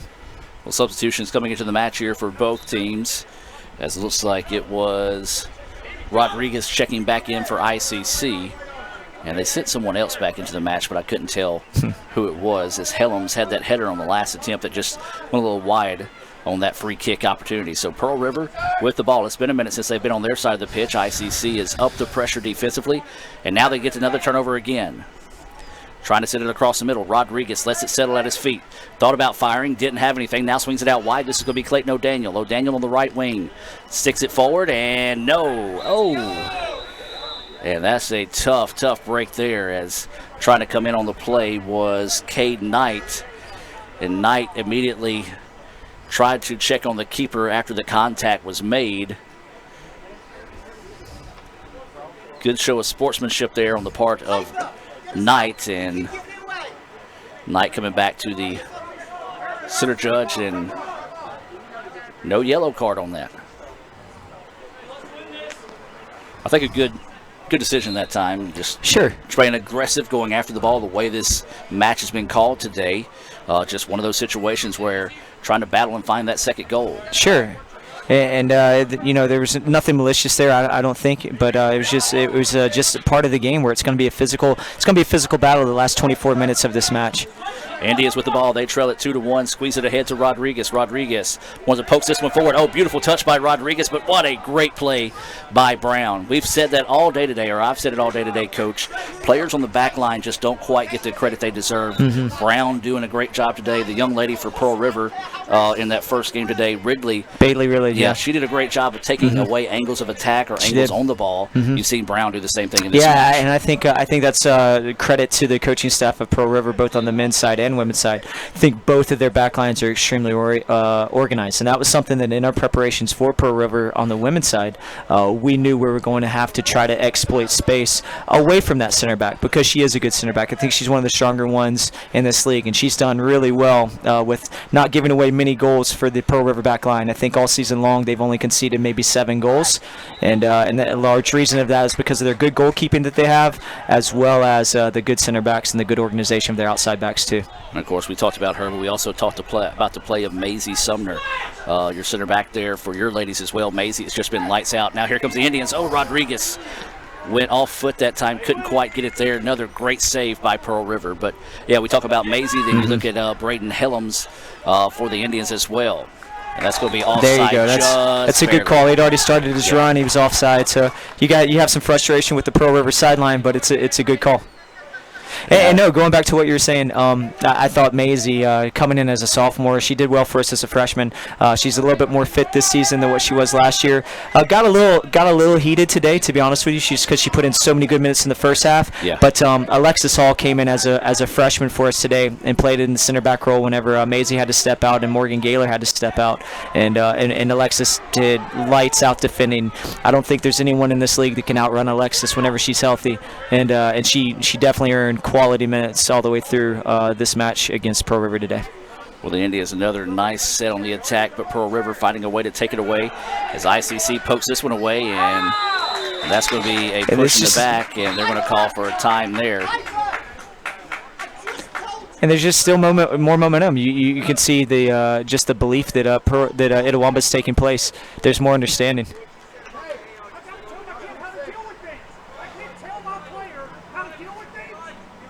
Interesting, and I'm going to have to side with the Pearl River coach here. He was not saying anything at the referee that time. He was actually talking to his player on how to defend the play that time. And I think that's the reason why the referee's giving him such a leash after they arguing the call there. That was a quick yellow card. I thought if anything he was going to put it on the player. You're right. But the turnaround gave it to the coach, and the coach, and sorry ICC fans, yeah, I'm taking up for the Pearl River coach here, but he was not saying anything to the official. No, it was just communication with his player. I had a situation similar in the women's game. I was taken to the AR on our side, and the center official came over and got on to me, and I was legitimate in what I was asking, and they ended up stopping the clock and him warning me. And it's just, I think sometimes they do deal with a lot of head coaches and a lot of sidelines that maybe are quick on the tongue and quick to maybe voice their opinion a little bit more sternly, so they're going to be on the defensive side, and that's okay. But at the same time, like when you recognize that you're wrong and it was a misunderstanding, apologize, say, hey, coach, that's my bad, and then you just move on. Try to send that one over the middle, broken up beautifully that time by Pearl River. There's 21:40 to play in the contest. Pearl River still with a 2-1 advantage here. As this one sent out of bounds, it'll be back to ICC. Coach, looks like Pearl River has kind of dropped back with a more defensive mindset with this 2-1 advantage here. But the Indians got to find a way to get that equalizer and find a way to get through this attack. Yeah, and I actually love to see this. They're content with a 1-goal lead right now because they know that they're going to get chances like this. And you can see the way that once they win the ball, 4 guys get into the attack straight away. So it's a counter-pressing type of system where you have the ball, you lose the ball, and then you try to get it back as quick as possibly. Or it's a counter moment where you win the ball from a bad pass or a bad turnover by Itawamba, and then you still look to attack with not 11, but you look to attack with 3 or 4, and that's exactly what Pearl River's doing right now. And right now, Coach, we're starting to see what kind of hits your girls, Pearl River girls as well. Mm-hmm. Players tugging at the shorts, trying to find a way to catch that extra breath here, and it could be one of those things where who's got enough gas left in the tank late to see if they can find a way to win this one. Turnover by the Indians. Good hustle that time by ICC to get back and allow the defense to somewhat recover. Trying to drive inside, nothing there. Looks for the cross, broken up nicely by the Indians. That's good defending, and not even having to put pressure on the ball, but just being organized so he doesn't have any passing lanes back through their lines, and so I thought that was good. Both instant pressure on the ball, trying to force him one direction, and then the back line just not allowing those passes to break through. But you're exactly right with the heat. I think we got suckered in today. Yeah. It's a little bit cooler than what it has been the past 2 months. So we even discussed with the officials about a water break, like what we've been doing, a hydration break halfway through both of the halves, and they didn't think it was needed. I think we probably could have used it, and that's something that we'll continue to look into as we get our match on Saturday and as we continue through the remainder of our division matches. It said 87 degrees on the thermostat, but I think in reality it was more of like heat index of 94, 95, and that's right on the level of we should probably done a break. And I'm one of those guys where if the heat index says it's 95, it's 95. That's right. That's how I feel. In southwest part of the United States, you're right. We don't go off of the thermostat. We go off of the humidity and the heat index. So the Indians with it. They trail 2-1 now. They send this one ahead, see if they can get Boyd on a foot race here. Boyd trying to streak down the field, trying to get there, and smart play.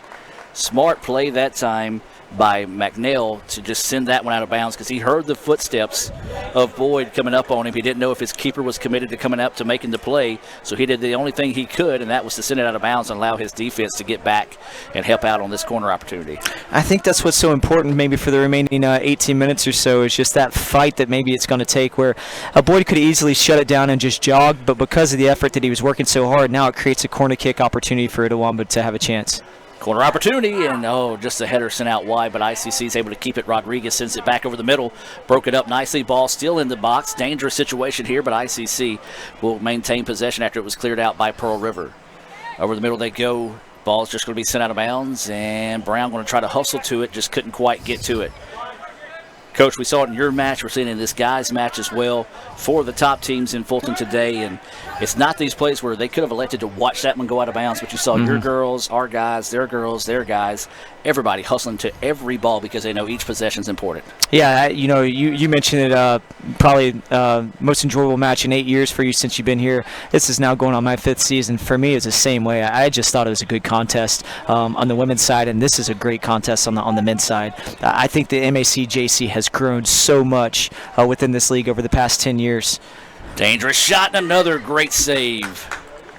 And it's great to see continued soccer and good soccer. Like, it's not just kick it and go get it. There's a thought process to both of these teams and how they're wanting to defend, how they're wanting to attack, and that allows for tactics to come into play. And I think these are some of the best tacticians in the MAC-JC with Coach Sullivan at Itawamba and Coach Gallant with Pearl River. It's almost a game of chess right now, and it's really enjoyable to watch. So it'll be a corner kick coming up here for Pearl River. They're trying to get a little bit of breathing room here. They lead it 2-1. 17-18 to play here in the contest. Pearl River trying to earn the split on the road. As this was just going to be cleared out, Pearl River is still going to maintain possession. That sent just a little bit too far, and then there's ICC clearing it out. Smart, quick play by Marquez just to get the ball out a little bit and get a little bit more spacing on the pitch. Boyd going to try to chase it down. Couldn't quite get to it, and he slips down. Looks like he might be starting to cramp on the side. We're seeing some guys try to stretch and get loose when they have the opportunity in any type of stoppage. And Boyd still trying to battle through a leg cramp over there on the far side of the pitch. Now here comes Pearl River with an opportunity. Sends it across the middle. The ball is trying to be cleared out, but it was deflected away, and Pearl River ends up with the ball again in a dangerous position, trying to get there. As it's going to be Braden Helms defensively working 1v1, now looking across the middle, and nothing there, broken up nicely by the Indians. It will be a corner opportunity coming up here for Pearl River, but Coach, a nice job that time by Helms. 1v1, was able to shut him down and force him to make another decision, not give him an easy shot on goal. It is, and we talked about this earlier, how Pearl River is able to recover within their lines inside the 18. Itawamba is doing the same thing. You never want to see an easy corner be given, but he just wanted to clear the ball, and unfortunately it could only go on the touchline instead of on the sideline. But the way they've been defending within their corners, they should be okay through this moment. Substitution coming into the match here for the Indians, Carter Chandler, and Boyd will check out here after he was cramping on the sidelines there. Chandler, a sophomore defender / midfielder out of Tupelo High School, will come into the match here. There's 16:20 to play here, 2-1. Pearl River with the lead here. A number 1 team out of the South versus a number 1 team out of the North. Could be a preview for this year's state championship. Clayton O'Daniel going to have to hustle to the ball, and a foul call, and the referee saw that ICC couldn't get to it. And Coach, I like that one thing about soccer. If there is a foul, they let them play on. If no advantage is gained, or if the ball goes out of bounds, then they'll call it and reset it. I think that's just a great addition to soccer. I love it too. I even talked to the official in our game where I thought he could have let an advantage play out, and he told me that there's no advantage in possession, which I think he was mistaken, because we had the ball, we were creating a moment, and it was even in the middle third of the field, but still we had the ball. And I was just telling him, look, you're blowing the whistle a little bit. Can you just let it play out, maybe an extra pass or two, see what happens? But you're right. Usually it is that advantage call, and more times than not, the game is just going to continue naturally, and it's really neat to see. Clayton O'Daniel checks back into Carson O'Daniel checks back into the contest here for the Indians, as Cade Knight came in and gave the Indians some pretty solid minutes. Don't call Cade's name much this season. Cade's one of those that maybe you're not going to call his name too terribly much. Great chance there by O'Daniel. But he gets the work done. He is just a solid center back. He was fortunate enough to win a high school championship with his high school team in Saltillo on his junior year. Had a rebuilding season with his senior year. Also had an injury that he had to battle through, but he has done a phenomenal job for Itawamba as a backline player in this freshman campaign. Pearl River sends that one forward. ICC steps in front of it, and then sent back, and ICC controls again. Now they swing it out wide. Indians trying to find that equalizer. Oh, just a little soft on the send that time, and Pearl River able to get in front of it. Ball loose on the pitch. Pearl River able to keep possession. Now trying to go over the top of it. It's a 2v1 opportunity here. Swing it out wide, but they're going to call them offside. Ooh, borderline call going in favor of the Indians on that one. It's just go to organization again on Itawamba's back line. Even though it's 2v2 and you feel like you're vulnerable, if you feel comfortable running an offside line, then you're really organized. And so it's nice to see them be able to say, hey, it's 2v2. We don't necessarily need that extra defender, and it allows for more players to get into the attack. So the Indians sending it up the pitch, trying to find the equalizer here. But again, Pearl River doing a good job of taking away the angle on the attack that time as the ball easily cruised towards the keeper. As this one's sent ahead now. Pearl River lets it settle. Now they're going to send it out wide. 2-1 is your score. 13:45 to play in the contest. That one taken away by Helms, and now ICC with it. This is Nichols with it. Going to swing it out wide. O'Daniel sends it ahead, and the little pressure on him that time forced the turnover, and Pearl River now gets it back. Wildcats on the attack. Try to send that one ahead, and stepping in front of that one is Caden Mitchell. And now here come the Indians. Indians could get numbers here, just the ball wouldn't want to go with Carter that time, and sends it ahead, and nobody there for the Indians. Yeah, it's just a little too generic in that final pass, that final product. It's breaking into the free space, and they're looking to slot it between those two center backs against Pearl River. And, I haven't seen these guys play much this season, but I can tell you I don't think you're going to be very dangerous going in between those two guys. They've been pretty solid all the entire game. So inside 13 minutes to play in this one, 2-1 continues to be your score. All scoring in the first half. The Indians struck first with a blistering top shelf goal off the foot of Clayton O'Daniel, off an assist from West, and it was Hernandez tying the game 1-1 with 25:46 left in the first half. And then Cucurullo was able to come back and give Pearl River the 2-1 advantage with 14:54 left in the first half, and that's where our Sonic scoring standing stands so far. Or excuse me, Sonic scoring update stands so far. As this one's going to be sent towards midfield. ICC being a little bit more patient. Now they want to go ahead, and just a little bit too far. Good idea. Carter kind of looks back at West that time and gave him a thumbs up, saying, good idea, I just didn't release on the ball. Yeah, I love that build-up by Itawamba. You can see every time the ball enters a forward space, as soon as it gets into a little bit higher up the field, there's instant pressure by Pearl River. So you just drop the ball diagonally. You drop it negative, and then you're able to have runners going off of it. So it's a really good job of Itawamba recognizing where they can attack and where they can get some chances. They're trying to go backside to Rodriguez, but there was Brown, who has played outstanding today on that back line. As substitutions come into the match here for ICC, it's going to be Garrett Mills into the contest. For Pearl River, it's going to be Ray into the contest, along with Cucurullo, as I said, a nominee for the all-name team this year in the MACJC. They got some interesting names, and I appreciate the SID, Patrick Oakes, for sending that pronunciation guide. Even Patrick's name a little bit different when you look at how it's spelled. Of course, I knew Patrick back in his, was it the Oxford Eagle days? I know he was a writer up here in Northeast Mississippi. And Patrick and Mark Franklin doing a great job for everybody down there in Pearl River. Now here comes the River on the attack. Send it ahead. This is going to be a dangerous opportunity. Box came up and tried to sell that one a little bit more than it was the Pearl River player, as he goes down in a heap and it goes out of bounds. Will be a goal kick here. We'll see if the referee continues to play. It was a nasty landing that time, and they are going to call a timeout. Timeout on the field. Let's hear from First American National Bank and more. Back with more. ICC trails at 2-1, 10:35 to play. First American National Bank is a local bank. Our 10 locations are right here in Northeast Mississippi. Banking decisions are made locally by people who live here. It's been that way for more than 50 years. Our involvement in the community is important to us. That's where our roots are. Technology, it changes daily, but our community is what keeps us together. If you like high-tech banking, we've got that too. Follow the flag to First American National Bank, from Iuka to Tupelo.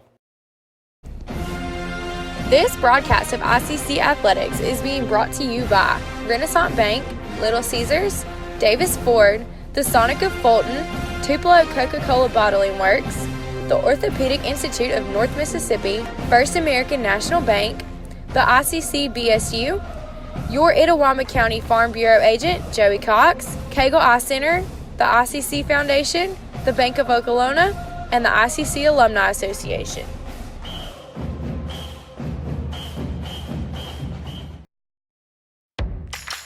Ever since you got that license, you haven't stopped moving forward. Now that you're older and on the move, you need a safer place to keep your money. We get it. A student checking account frees you up with things like mobile check deposit to take care of that check from grandma without having to stop at a bank. Pay with your phone when you're out with friends. And stop worrying about ATM fees. We'll pay you back for those. Worry about your future, not your money. And know that we'll stick with you, wherever you go. Renaissance Bank, understanding you. Member FDIC.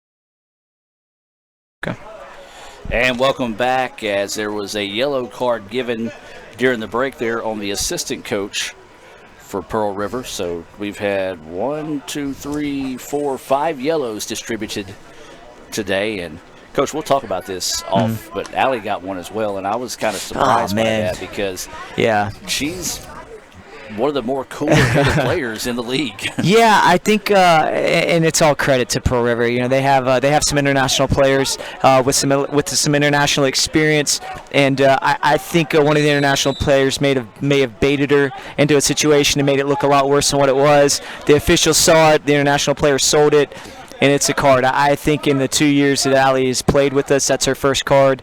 The 2 years I recruited her before that, so that's 4 years I've known Allie. Yeah. I think that's probably her first yellow card I've ever seen her issued, and she was not happy about it when she came to sideline. I saw a side of Allie I never want to see again when she did come to the side there.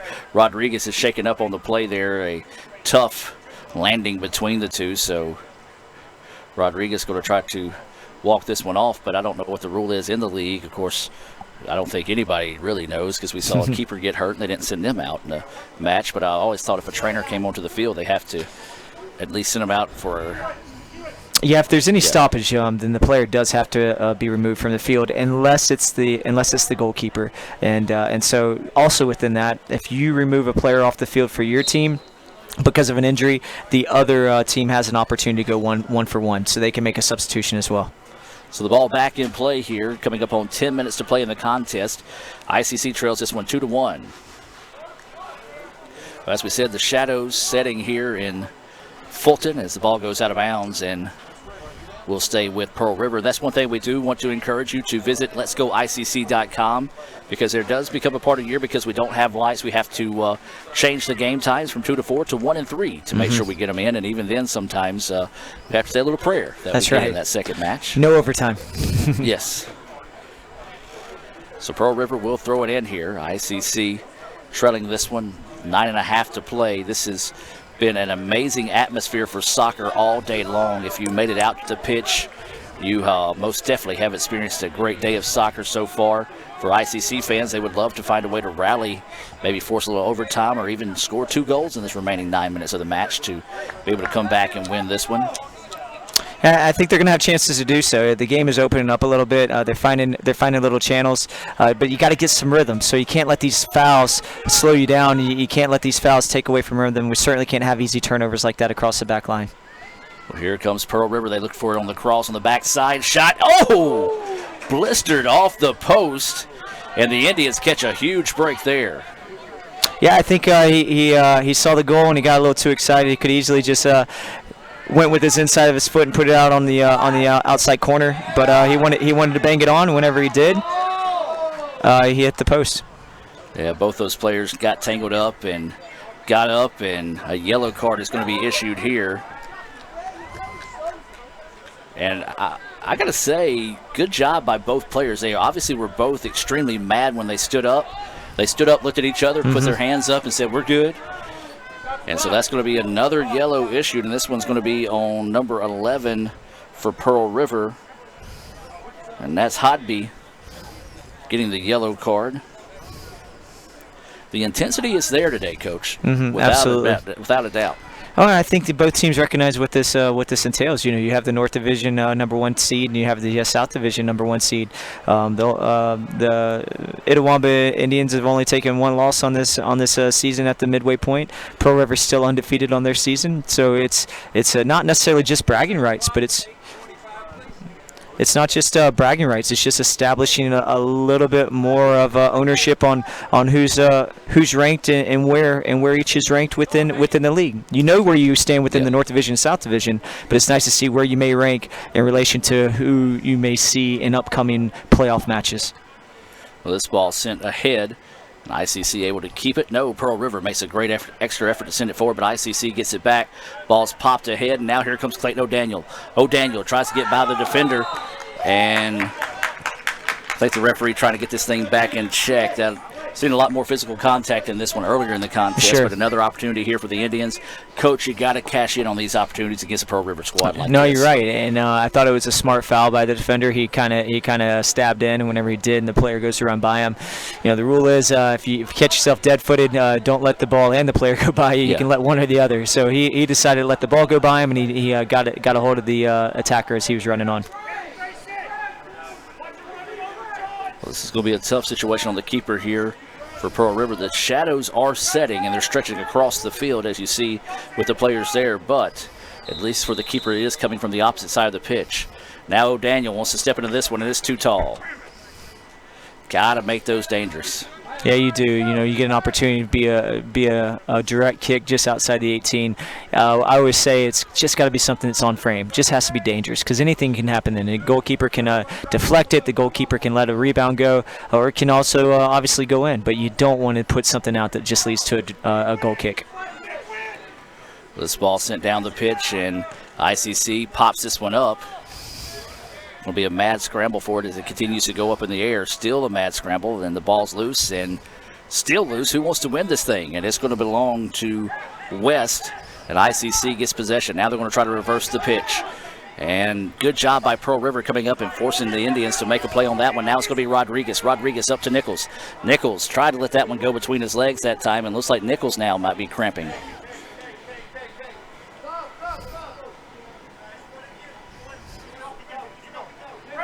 So it is an injury substitution, so that will allow Pearl River to send one in as well.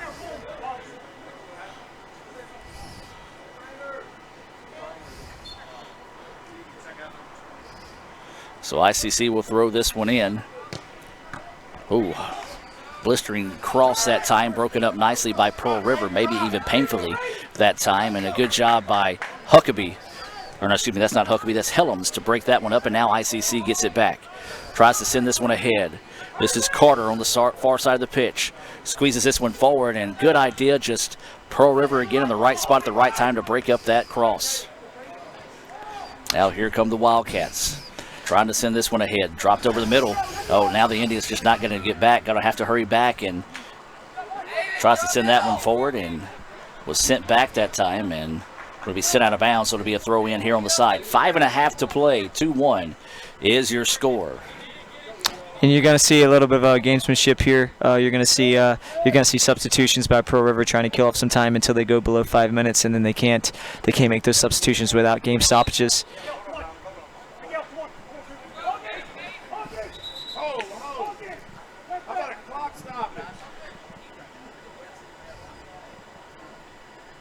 And that's what they did there. They did try to sub one in, and then as soon as he came off the field, try to get another late sub in.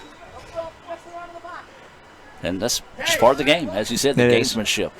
We saw you doing that in the women's match. You caught on to it, man. And there's nothing wrong with that, is what we're saying. It's just part of the game, and that's the reason why they do have that rule inside 5 minutes.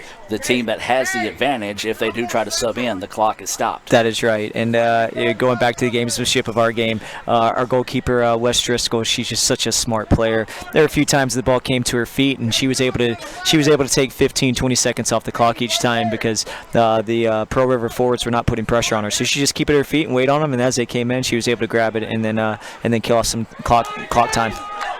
Speaking of Driscoll, she was named the MACJC Women's Keeper of the Week, second time this season. That's so right. A big honor for her. Yeah, and it's great to see a freshman get those honors. And she came in, and we were expecting to have another keeper back with her as a sophomore, and we had some issues over the summer, and keeper wanted to go in opposite direction of where we were going, and that's fine. But she stepped in and really embraced the role of being our number one, and gotten some great quality minutes as a freshman.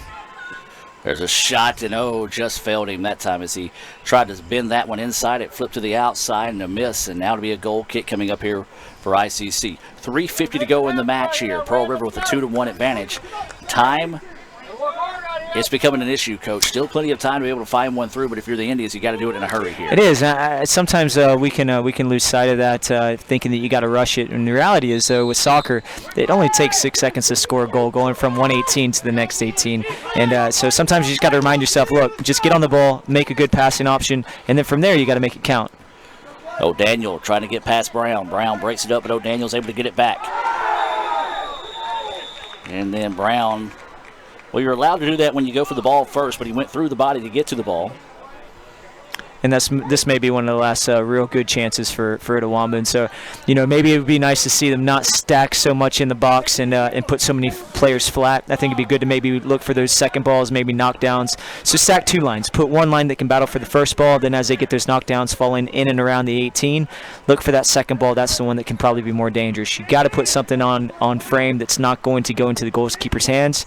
You got to put something in the box that's going to be dangerous, not lead to an automatic goal kick. And Brown gets a yellow card, so he will have to come out of the contest here. There's 3:16 remaining here in the contest, and as Coach mentioned, this may be one of the last really good opportunities for the Indians. Well, I tell you what, 1, 2, 3, 4, 5, 6, 7 yellow cards in this match so far. So they're going to step this one off. This crew's actually got the marker to be able to put out there. You don't see that with a lot of That's crews. right. These guys came equipped. They've got the microphones in the earpieces as well as the marker for the 10-yard space. I'm telling you, man, the MACJC, it's growing on a year-to-year basis. This one's sent across the middle, and just a great play that time. And I tell you what, number 11 for Pearl River, Hodby, may be regretting that one. And as he saved that one with his face, they're going to ask for some stoppage with the ball being sent out and a substitution coming in here. But, man, number 11 for Pearl River stopped that one. And how his nose did not break is beyond me. Yeah, and Itawamba got a little bit of a break there in the way that it was cleared out by the back line because Pearl River's looking to make a sub. The clock was stopped. So they got fortunate because the way it was cleared out, we do not have any space here. It could have easily killed off 30 seconds. So this ball being sent down the pitch, and it's going to be ahead. Now here comes an opportunity for ICC. Carter with it. Just a bad touch behind him. Now Carter trying to get out wide on the left side.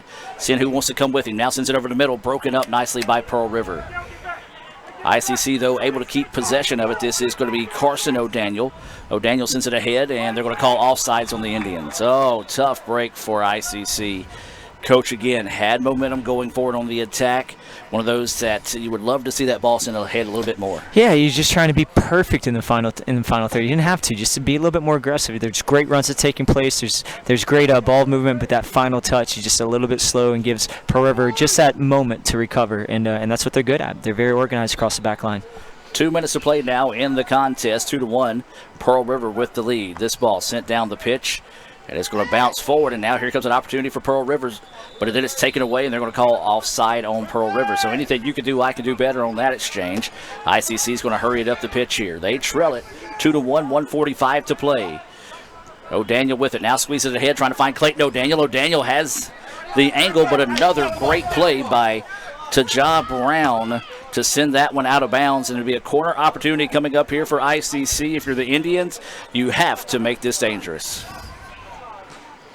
And ICC, they're trying to get balls in everywhere. Somebody threw one in from the side. They chased down the original ball. Somebody threw one in from the other side as well. Where are these people all the time, Coach? So this one's sent a little too strong that time. The ball is going to go out of bounds, so it'll be a throw in here for the Indians. 1 minute and 5 seconds. Can the Indians find a way to stick this one home and find the equalizer? Rodriguez with it now. Wants to go back to Marquez. Marquez sends this one, and it's not going to go out of bounds. And eventually does it? Yes, it does. So it'll be a corner kick coming up here for the Indians. Coach, I say it time and time again, and I've said it again. Everybody's like, Gore, shut up. Indians have to do something with this. It's about the last true opportunity for Red Team. You can even see the goalkeeper box coming in for an opportunity. It's just going to be a willingness of a good service and who wants the ball. Sent over the middle, bouncing around. There's a header. No. Put back. Fought for in the box. Bill being fought for. Does it go? And it does. The Indians find a way to tie it up at 2. What a play with 26 seconds remaining. Let's look at this. Start from the get-go off the corner here. I don't even know who made that. Bouncing around, Rodriguez deflects it inside, and Rodriguez sends it home. We're tied at 2. Wow. It's definitely a deserved goal. I think this game has gone back and forth, the whole entire match. To see something within this league, and it never ceases to amaze us. We've scored some ourselves in golden goal. We've scored some ourselves with 2 or 3 seconds left right before overtime. It's deserving for us to get extra soccer. It's been a great day of soccer. Let's have a few more minutes if we're able to. Well, here's the thing.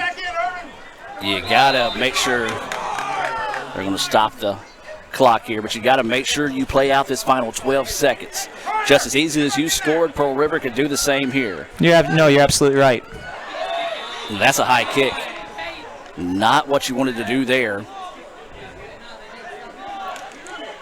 3 seconds, and now they're going to stop the clock with 1.6. So 1.6 seconds, 2-2 is the score. Direct kick coming up here. Pearl River is very dangerous with these. The set piece taker for Pearl River. This is an international player. He's done very well with goal scoring opportunities all season long. There's 1.6 seconds remaining in the contest. Sent over the middle, kicked out, and we've got overtime. What a day of soccer here in Fulton, folks. Don't go anywhere. 2-2 is your score.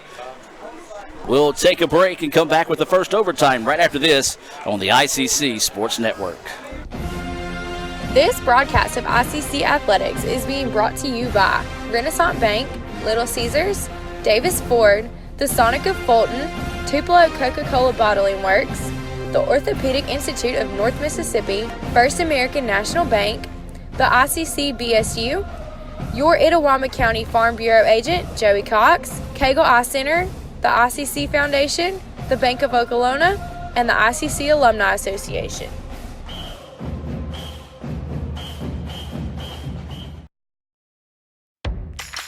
Ever since you got that license, you haven't stopped moving forward. Now that you're older and on the move, you need a safer place to keep your money. We get it. A student checking account frees you up with things like mobile check deposit, to take care of that check from grandma without having to stop at a bank. Pay with your phone when you're out with friends. And stop worrying about ATM fees. We'll pay you back for those. Worry about your future, not your money. And know that we'll stick with you, wherever you go. Renaissance Bank. Understanding you. Member FDIC.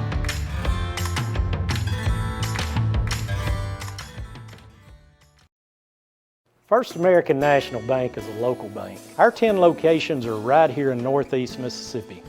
Banking decisions are made locally by people who live here. It's been that way for more than 50 years. Our involvement in the community is important to us. That's where our roots are. Technology, it changes daily, but our community is what keeps us together. If you like high-tech banking, we've got that too. Follow the flag to First American National Bank. From Iuka to Tupelo. The newly formed Orthopedic Institute of North Mississippi wants to make sure you are receiving the best orthopedic care possible. Our staff of 7 experienced, board-certified surgeons specialize in a specific area of the body and can treat you with the newest and latest technology available to fast-track your road to recovery. Call us for same-day appointments at 662-377-BONE and come see us at Gloucester Creek Village in Tupelo. At the Orthopedic Institute of North Mississippi, our specialty is you. The longer a person has diabetes, the more likely they are to develop diabetic retinopathy. If left untreated, diabetic retinopathy can lead to blindness. That's why it's important for diabetics to have a comprehensive eye examination with dilation once a year. I'm Dr. Laurie Cagle of Cagle Eye Center in Fulton. We offer comprehensive eye exams to provide diagnosis and treatment of various eye diseases. Browse our large selection of frames available in prescription and non-prescription. Call to schedule your appointment today at Cagle Eye Center in Fulton. Davis Ford in Fulton is your Ford dealer for new cars, trucks, and SUVs and has a wide inventory of certified pre-owned vehicles. Find your next dream car or truck from our Ford showroom or go online to davisfordsales.com and search our new and used inventory to see what is on our lot. So stop by and test drive the all-new fuel-efficient Ford Focus or Ford Fusion or the new Ford Explorer or F-150. Go further with Davis Ford, 904 West Main Street in Fulton or online davisfordsales.com. With the Little Caesars mobile app, you can customize an extra most bestest pizza with the most cheese, and now with the most of any toppings for the nation's best price. It's the crowning pizza achievement. And it's true what they say, it's lonely at the top. Unless you have an extra most bestest pizza, then it's a party at the top! Little Caesars Extra Most Bestest Pizzas, the world's easiest way to outrageous amounts of toppings, starting at $6. Pizza. And welcome back. This is exactly what you want in these type matches. 2 of the top teams in the state of Mississippi doing battle. We don't need regulation or full time to figure out who wins this. We want extra time here. And we go into overtime, of course, golden goal rule in effect here. Coach explained to everyone overtime. So the way golden goal works, it's a little bit different than international rules. It's just first to score is the winning winning team. And so sometimes that leads to really, really dramatic moments. I've seen the women's side a lot of times in our favor, just getting out and catching the team flat after 90 minutes. They're still catching their breath in overtime and come out and press. A lot of times that first shot that goes in is one of the is the one that ends the game. It's the most dangerous one on that first shot. Well, ICC will have the ball to start the first overtime here. Ball being bounced around and the Indians find it, but then there's Pearl River to get it back. Rodriguez now gets it back for the Indians. Over the middle they go, trying to find Clayton O'Daniel. Ball's popped up, still staying inside the box, and Pearl River just can't find a way to clear this one out. And now the ball will be controlled by Pearl River. Trying to send this one ahead, but there's Helms to step in front of that one. All right, Coach, what's your mentality in overtime?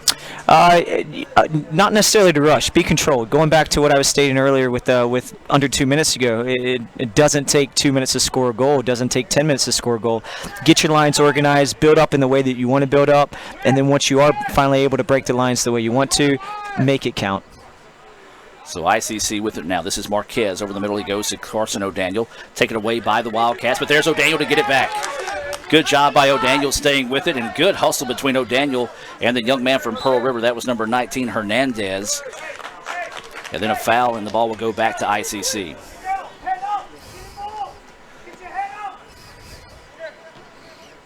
So right now the Indians with possession, seeing if they can find a way to complete the rally.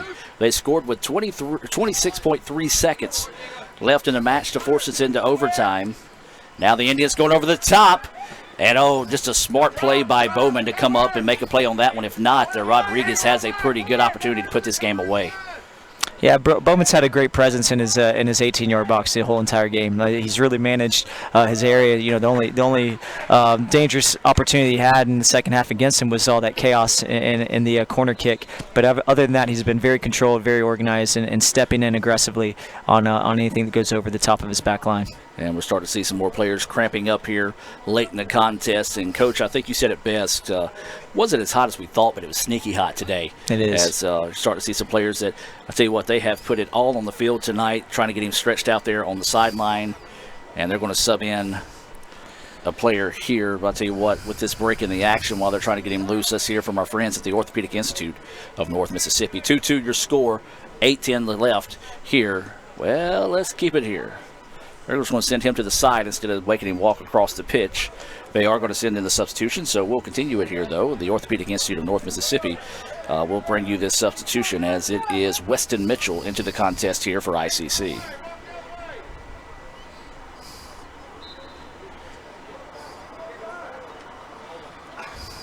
Well, Mitchell's going to head to the sideline. Don't know if that's his family or just some ICC supporters going to try to help him stretch and get loose across the way. As that ball sent and out of bounds, and it will go back to the Indians. It's a community affair. You know, you come to a soccer match over here at Itawamba, get to the sideline where the spectators are, and they're going to stretch you out, try to get you back into the game. Tell you what, not only that, now some other people have come out of the stands. One of them bringing some water, another one coming over to help him stretch. That's what you call the ICC family. So this 50-50 ball sent down the pitch, and it's going to be flared to the outside. Pearl River will let it settle and control as they move this one forward. The entire field in the shadows as the sun tucking away here behind the waterway. A outstanding day for soccer here in Fulton. The Lady Indians win the first match of the day 1-0, and the Indians and Wildcats here in game number 2 tied 2-2 in the first overtime of the afternoon. First of possible 2 overtimes this afternoon. This ball sent ahead. Pearl River with it now, trying to send this one forward, and there's Helms to break it up. Now ICC trying to find the ball, and it's going to be Carson O'Daniel. Carson sending this one ahead, trying to find his brother Clayton, but it's going to be a little poor angle that time. Again, let's give credit to that back line, taking away the attacking angle from Clayton O'Daniel to be able to get to the ball. And you just feel like one of those is maybe going to break through. The runs are getting better. You know, Pearl River's still organized, but the runs are just getting a little bit sharper. The timing of the pass is a little bit sharper as well. So, you know, I think either one of these teams can finish up on these counter moments. And there's a shot. Oh, just wide. Good job putting a foot on the ball that time, just making it dangerous. Kind of caught Box shifting his weight one way when it went to the other. As ICC caught a big-time break there as Pearl River had a chance to put this match away. Substitution into the match here for Pearl River. Number 8, Jimenez into the contest. Checking out is going to be Baggett. This substitution being brought to you by our friends at the Bank of Okolona. This ball sent ahead and headed back to Carson O'Daniel. O'Daniel tried to pop it up to himself, and looked like Pearl River caught a break there as the young man tripped over his own feet, and a foul was called on ICC.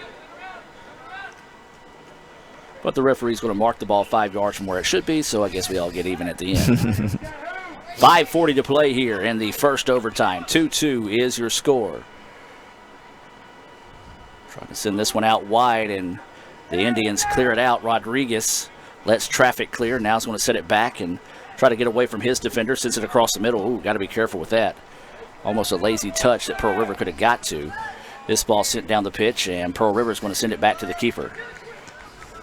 Smart play that time, just to allow yourself to reset and reorganize.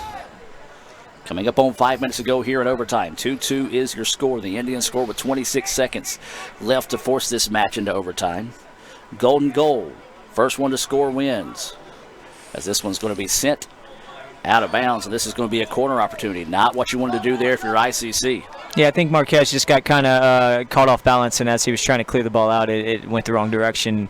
You know, it happens, tired legs, everybody's fault for over 90 minutes, and so just get organized defensively, get the ball out, and then look to build up into the attacking third and the attacking half once you do get on the ball. A chance for Pearl River to put this match to bed here with this corner opportunity. They send it. It's going to be a shallow send. Header is going to be popped up, and it's going to be off frame. And an easy control by Box. Coach, this is just 2 tired teams. It is. Like 2 heavyweight bats. They've been swinging at each other for 10 rounds, and this is in the 11th round, and they're just trying to pick up their arms here, see who can land the first blow. That's exactly right. And you can see even as the ball gets dropped in, there's not really a lot of pressure like what there was in the first and second half. It's becoming almost a long ball type of scenario and running onto it. And so you really don't want a situation to come in where a missed touch takes place and leads to a breakaway. So you want it to be organized. You want it to be certainly rewarding from what it's been all day long with just wonderful soccer. And maybe it'll be the mids, whether it's Pearl River or Itawamba, just gets back on the ball, gets a rhythm going, and finishes up with the next 3 minutes before the second overtime. Peyton Avery into the contest. This substitution being brought to you by Davis Ford. For your next new or used automobile, go by and see the fine folks right across from us here, or right next to us, I should say, on the ICC Soccer Complex at Davis Ford. Over the middle, Boyd with it on the wing. Now dribbles it back towards the middle, sees the double team's going to back it back out to Carson O'Daniel. O'Daniel looking to reverse the pitch out to the left side now. Indians trying to set up the attack. Leaves it over to Peyton Avery in the middle. Avery, who just checked in the contest, first time he's seen action today. And now Carson O'Daniel with it, dribbling forward, trying to weave his way through traffic. The ball broke it up, and Rodriguez is there to get it back for ICC. So the Indians being patient on the attack here. 3 minutes left in the contest. Avery with it, elects to back it back out and reset through Helms. This is Mills with it. Nobody really coming up to apply pressure to Mills, so Mills is kind of dribbling up, seeing what he wants to do. Tries to pop this one over the top, and that time Pearl River just basically sagged back and said, all right, we're going to take away all your options. And ICC is able to get it back. O'Daniel had it, lost it, gets it back now on the right wing. O'Daniel trying to work one-on-one, sends it across the middle looking for his brother Clayton, but it was broken up nicely by Brown. And you can see Pearl River sitting back in a 4-1-4-1, and so the way that you're going to beat that is they're looking to play these crosses in. That's not necessarily how it's going to be. You can cross it in, but it's that ball that falls in that middle space in between the back line and the next midfield line where there's a big gap. So see if maybe Itawamba can put their players in that little half space and get those knockdowns, and then you get a chance on goal. Substitution into the match here. This is going to be Ray into the contest for Pearl River. 2 minutes and 5 seconds to go here in the first overtime. 2-2 is your score. The number one team in the South versus the number one team in the North, ICC and Pearl River.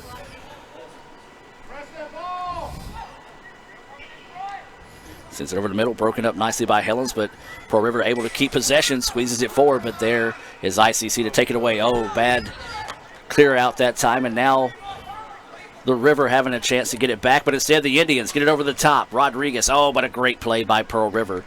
That was Graffe to come up and make the play. Now the ball goes out wide. He's going to try to squeeze this one ahead. Box comes up. Ball is popped up, still loose. Pops back out for Pearl River. Thought about striking it, and there's a great play by the Indians to clear that one out. What a good job that time by Peyton Avery. Well, that was a scoring opportunity there for Pearl River. Absolutely. The Indians just found a way to dig deep and just send that one and clear it out. Absolutely. You know, Box has done his job all the entire game, and you don't want to see him make any type of simple mistake that'll cost him. So, you know, he had a bad clearance, but backline recovered. Even got a little vulnerable by stepping in and missing the ball, but great step by there, Peyton Avery, just getting on the ball and clearing it out. Inside a minute left to play as that ball is sent out of bounds. Last touch by Pearl River goes into the parking lot, so Box will quickly throw this one from the side. 40 seconds to play in the contest. Do the Indians have some more last-second magic left in them here? 2-2. The Indians scored with 26 seconds left in full time. And now Pearl River nearly takes it away. Now Helms with it. Helms wants to squeeze this one ahead to Boyd. Boyd comes back and lets it settle in the middle of the pitch. Now squeezes it ahead. Now the ball takes a hard bounce away. Pearl River comes away with it. Cross over the middle. Pearl River fires, and there's Box again. 8 seconds. Looks like we're heading to our second overtime. As O'Daniel, the ball bounces away from him. Up 2 seconds, 1 second, and we'll head to double overtime. Why not? We need more time here in Fulton to find out who wins this one. 2-2 is your score. Let's take a break and be back with more with the second overtime right after this here in Fulton. 3 minutes. The newly formed Orthopedic Institute of North Mississippi wants to make sure you are receiving the best orthopedic care possible. Our staff of 7 experienced, board-certified surgeons specialize in a specific area of the body and can treat you with the newest and latest technology available to fast-track your road to recovery. Call us for same-day appointments at 662-377-BONE and come see us at Gloucester Creek Village in Tupelo. At the Orthopedic Institute of North Mississippi, our specialty is you. My burger goes best with mustard. Ketchup and mustard. Grass-fed beef. No, corn-fed. On the grill. Now, flat top. Iceberg lettuce. Nah, arugula. Jalapeno. No way. Avocado, dude. Medium rare. Gotta be well done. Brioche. Sesame seeds. American cheese. Cheddar. Can I have a turkey burger? What? Turkeys are for Thanksgiving, man. I like my burger with the Coke. I'll agree to that. Strictly with a Coke. Only with a Coke. Coke and a burger. Come on. All right. That's where you get the flavor.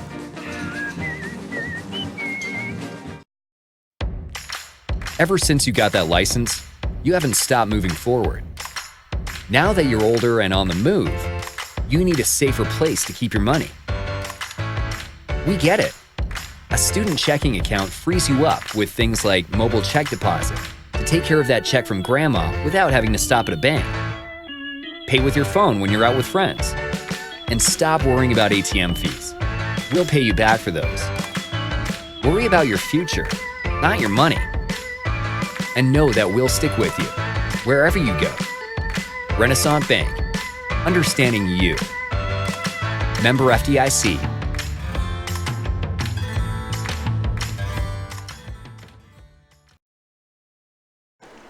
And welcome back as we get set for the second overtime here in Fulton. 2-2 is your score. Wow, what a day for soccer. If you thought about coming out and decided at the last second not to, you have missed out. You always get your money's worth when you come to the soccer. That's free pitch, admission. See, I was gonna say that at the end. If you came out here, it would have been free of charge, and you could have enjoyed some phenomenal soccer. You want to see this again?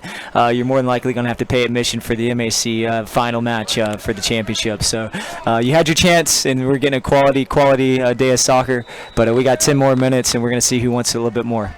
We do appreciate everyone that's tuned in here on Let'sGoICCTV.com, the Red Channel. And we do want to say a special hello to all those that are supporting the Wildcats this evening here. It's been a long day of soccer, but, man, it's been a great day of soccer. For the top teams in the state facing off today, the Lady Indians won the first match of the day, 1-0, and we still got 10 minutes to go to see if we can find a winner in this one. 2-2 is your score. ICC scores with 26 seconds left in the match to force this one into overtime. Neither team could find anything going in the first overtime. And now, once again, golden goal in effect here for both these teams. Basically, the first team to score wins here in the second overtime. If you don't score in the second overtime, then guess what? We end it in a 2-2 tie. Cross looking for the back post, and it's going to be just a little bit off that time as they're going for Rodriguez. A goal kick coming up here for Pearl River. All right, coaches, it's to a point of the game right now where players cramping up, people getting hurt. There's a lot that you can't coach in these situations. You just got to encourage to find them to dig deep and find that reserve. Yeah, you just got to build off of effort. This is where preseason comes into play. This is where the long grind of what the MAC JC League is. Both teams, I know, go full out every time they come out to training. So it's not necessarily about tactics like what you said. It's just a willingness to maybe make a play happen. Feeling like you don't have another sprint left in your legs, but maybe you make that last sprint, you make that last push to get on the ball and just make a chance go your way and go your team's way.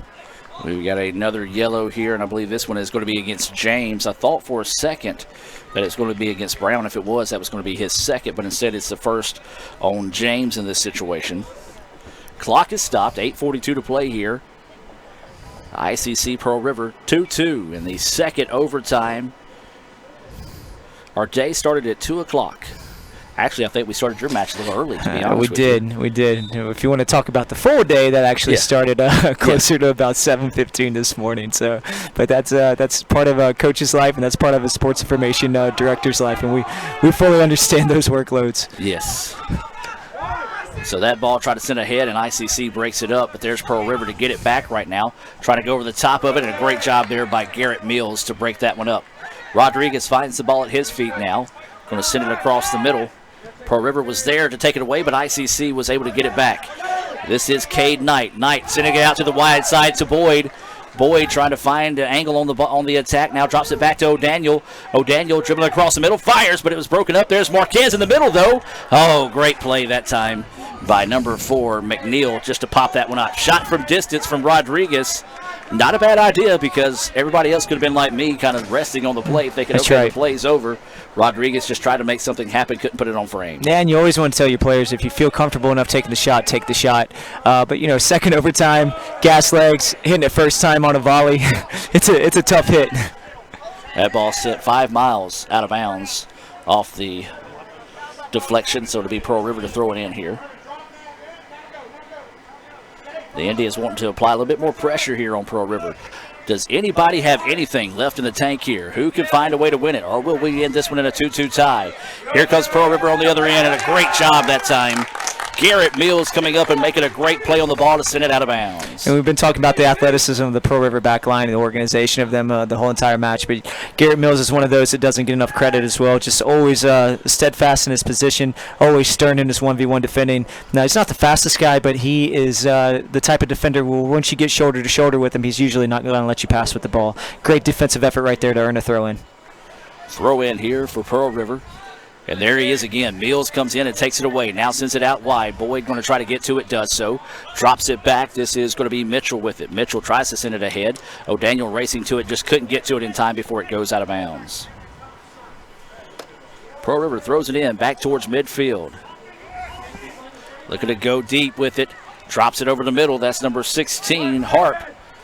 Now they try to cross it again. This ball deflected away and nicely broken up that time by Helms. Stop me if you've heard that before this season, folks, as that was a great play there. And looks like we got another player down on the field. And I think we're going to start seeing a lot of guys start cramping here, Coach. Yeah, you are. And just going back to Helms and how superbly he's played the entire match, all credit to him. And just even his fitness, he's been one of those that hasn't gone down with any cramping.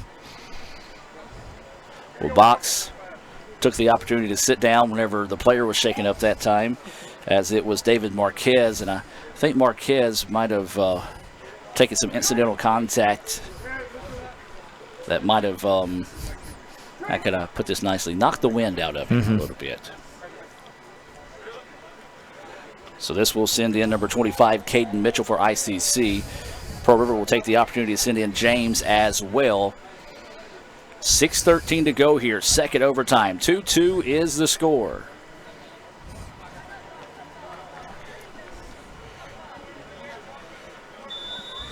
Referee signals for the ball to go back in play, and ICC will swing it out wide. Pearl River want to come up and try to apply some pressure. That ball's going to go out of bounds. Good job by James coming up and deflecting that one away. Box! Send some of those instead of being dangerous. So it'll be a throw in here. Mitchell. And here, Coach Sullivan down on the sideline just telling his team, be a little bit more direct. There's just over 5 minutes left in the overtime. Just take a few more chances. Maybe the back line is a little tired for Pearl River, so just take some chances. And also just these mishits here could be opportunities for Itawamba. Boyd trying to chase it down. He does so. Leaves it back now. This is Knight with it. Knight wanting to go 1v1 here. Good defensive help, though, out of Pearl River to force him to give it up over the middle. Trying to find it to Rodriguez. Rodriguez went up and just couldn't find it quick enough. Good help on the backside for Pearl River to break up that opportunity. Now here comes Pearl River. They've got a chance. Trying to get out and sprint down the field. James with it now. James crosses over the middle. And a great break up that time, and the ball's going to be slapped out of bounds. No, it's going to go to the sideline. Hey, not only is that a great play on the part of Alex Box, but Coach, he had the wherewithal to slap that one to the side versus giving a corner opportunity here for the Wildcats. Yeah, and it's just a willingness by both teams. You could see the Wildcats get a break, and just the way that Itawamba was resilient in their recovery, and the way Box was resilient in his deflection, just getting on the ball and putting it out of harm's way. And it's both teams want to win this match. Neither wants to concede an easy goal, and it's just been a tremendous fight for well over 90 minutes now. Yeah, if this was the NXT, the crowd would be chanting "Play Forever" right now. It's just been a heavyweight bout between two of the top teams in the state, and that's going to be a tackle, and it will be a direct opportunity here for Pearl River. So now ICC is going to have to recover, and a player shaking up on the play here for Pearl River. So the clock will stop with 4:26 left in the contest.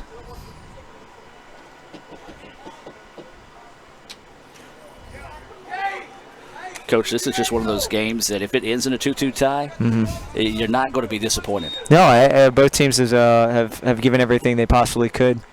And so it's just one of those matches that you could say has gone either way. And that's why, some people get upset about ties in soccer, but I think it's a beautiful part of the game. Whenever it's a greatly contested match, goes both ways, it's still a point for both teams if it ends in a tie. It's not something you can dip your head on and say, oh, we should have. It's a well-earned point. 2-2 is the score. 4 minutes remaining here in the second overtime. That ball is going to be controlled by Pearl River. Now sent over across the middle. Now here comes Pearl River. Shoots and scores, and that's going to do it. The game winner for Pearl River comes off the foot of James with 3:52 remaining in the contest. As soon as we talk about this thing possibly going to that going to a tie, Pearl River finds a way to win it. And, Coach, all you can do is just stand up and clap, because today we've got two teams that left it all on the field. Pearl River found a way to win it with a game-winning goal by James with 3:52 left in the match. My, oh my, what a match between two teams. And I tell you this, and I'm going to say it now, I look forward to these two teams meeting again in the playoffs. No, I think you're absolutely right. I think it was a great contest. You hate to see it end in a way that it did in regards to just a simple giveaway on a restart. But you know what? That's soccer, and these guys battled it out and fought well over regulation time. And like you said, it's been a phenomenal day of soccer here in Fulton, Mississippi. And who would ever thought we'd be saying that Yes. maybe a few years ago? But it's great to see the brand. It's great to see the MAC JC play such quality matches, and we're excited about continuing this process both on the men's side and the women's side as it moves forward for the rest of the regular season. Well, if you stayed with us with all two matches today, you have been in for a treat.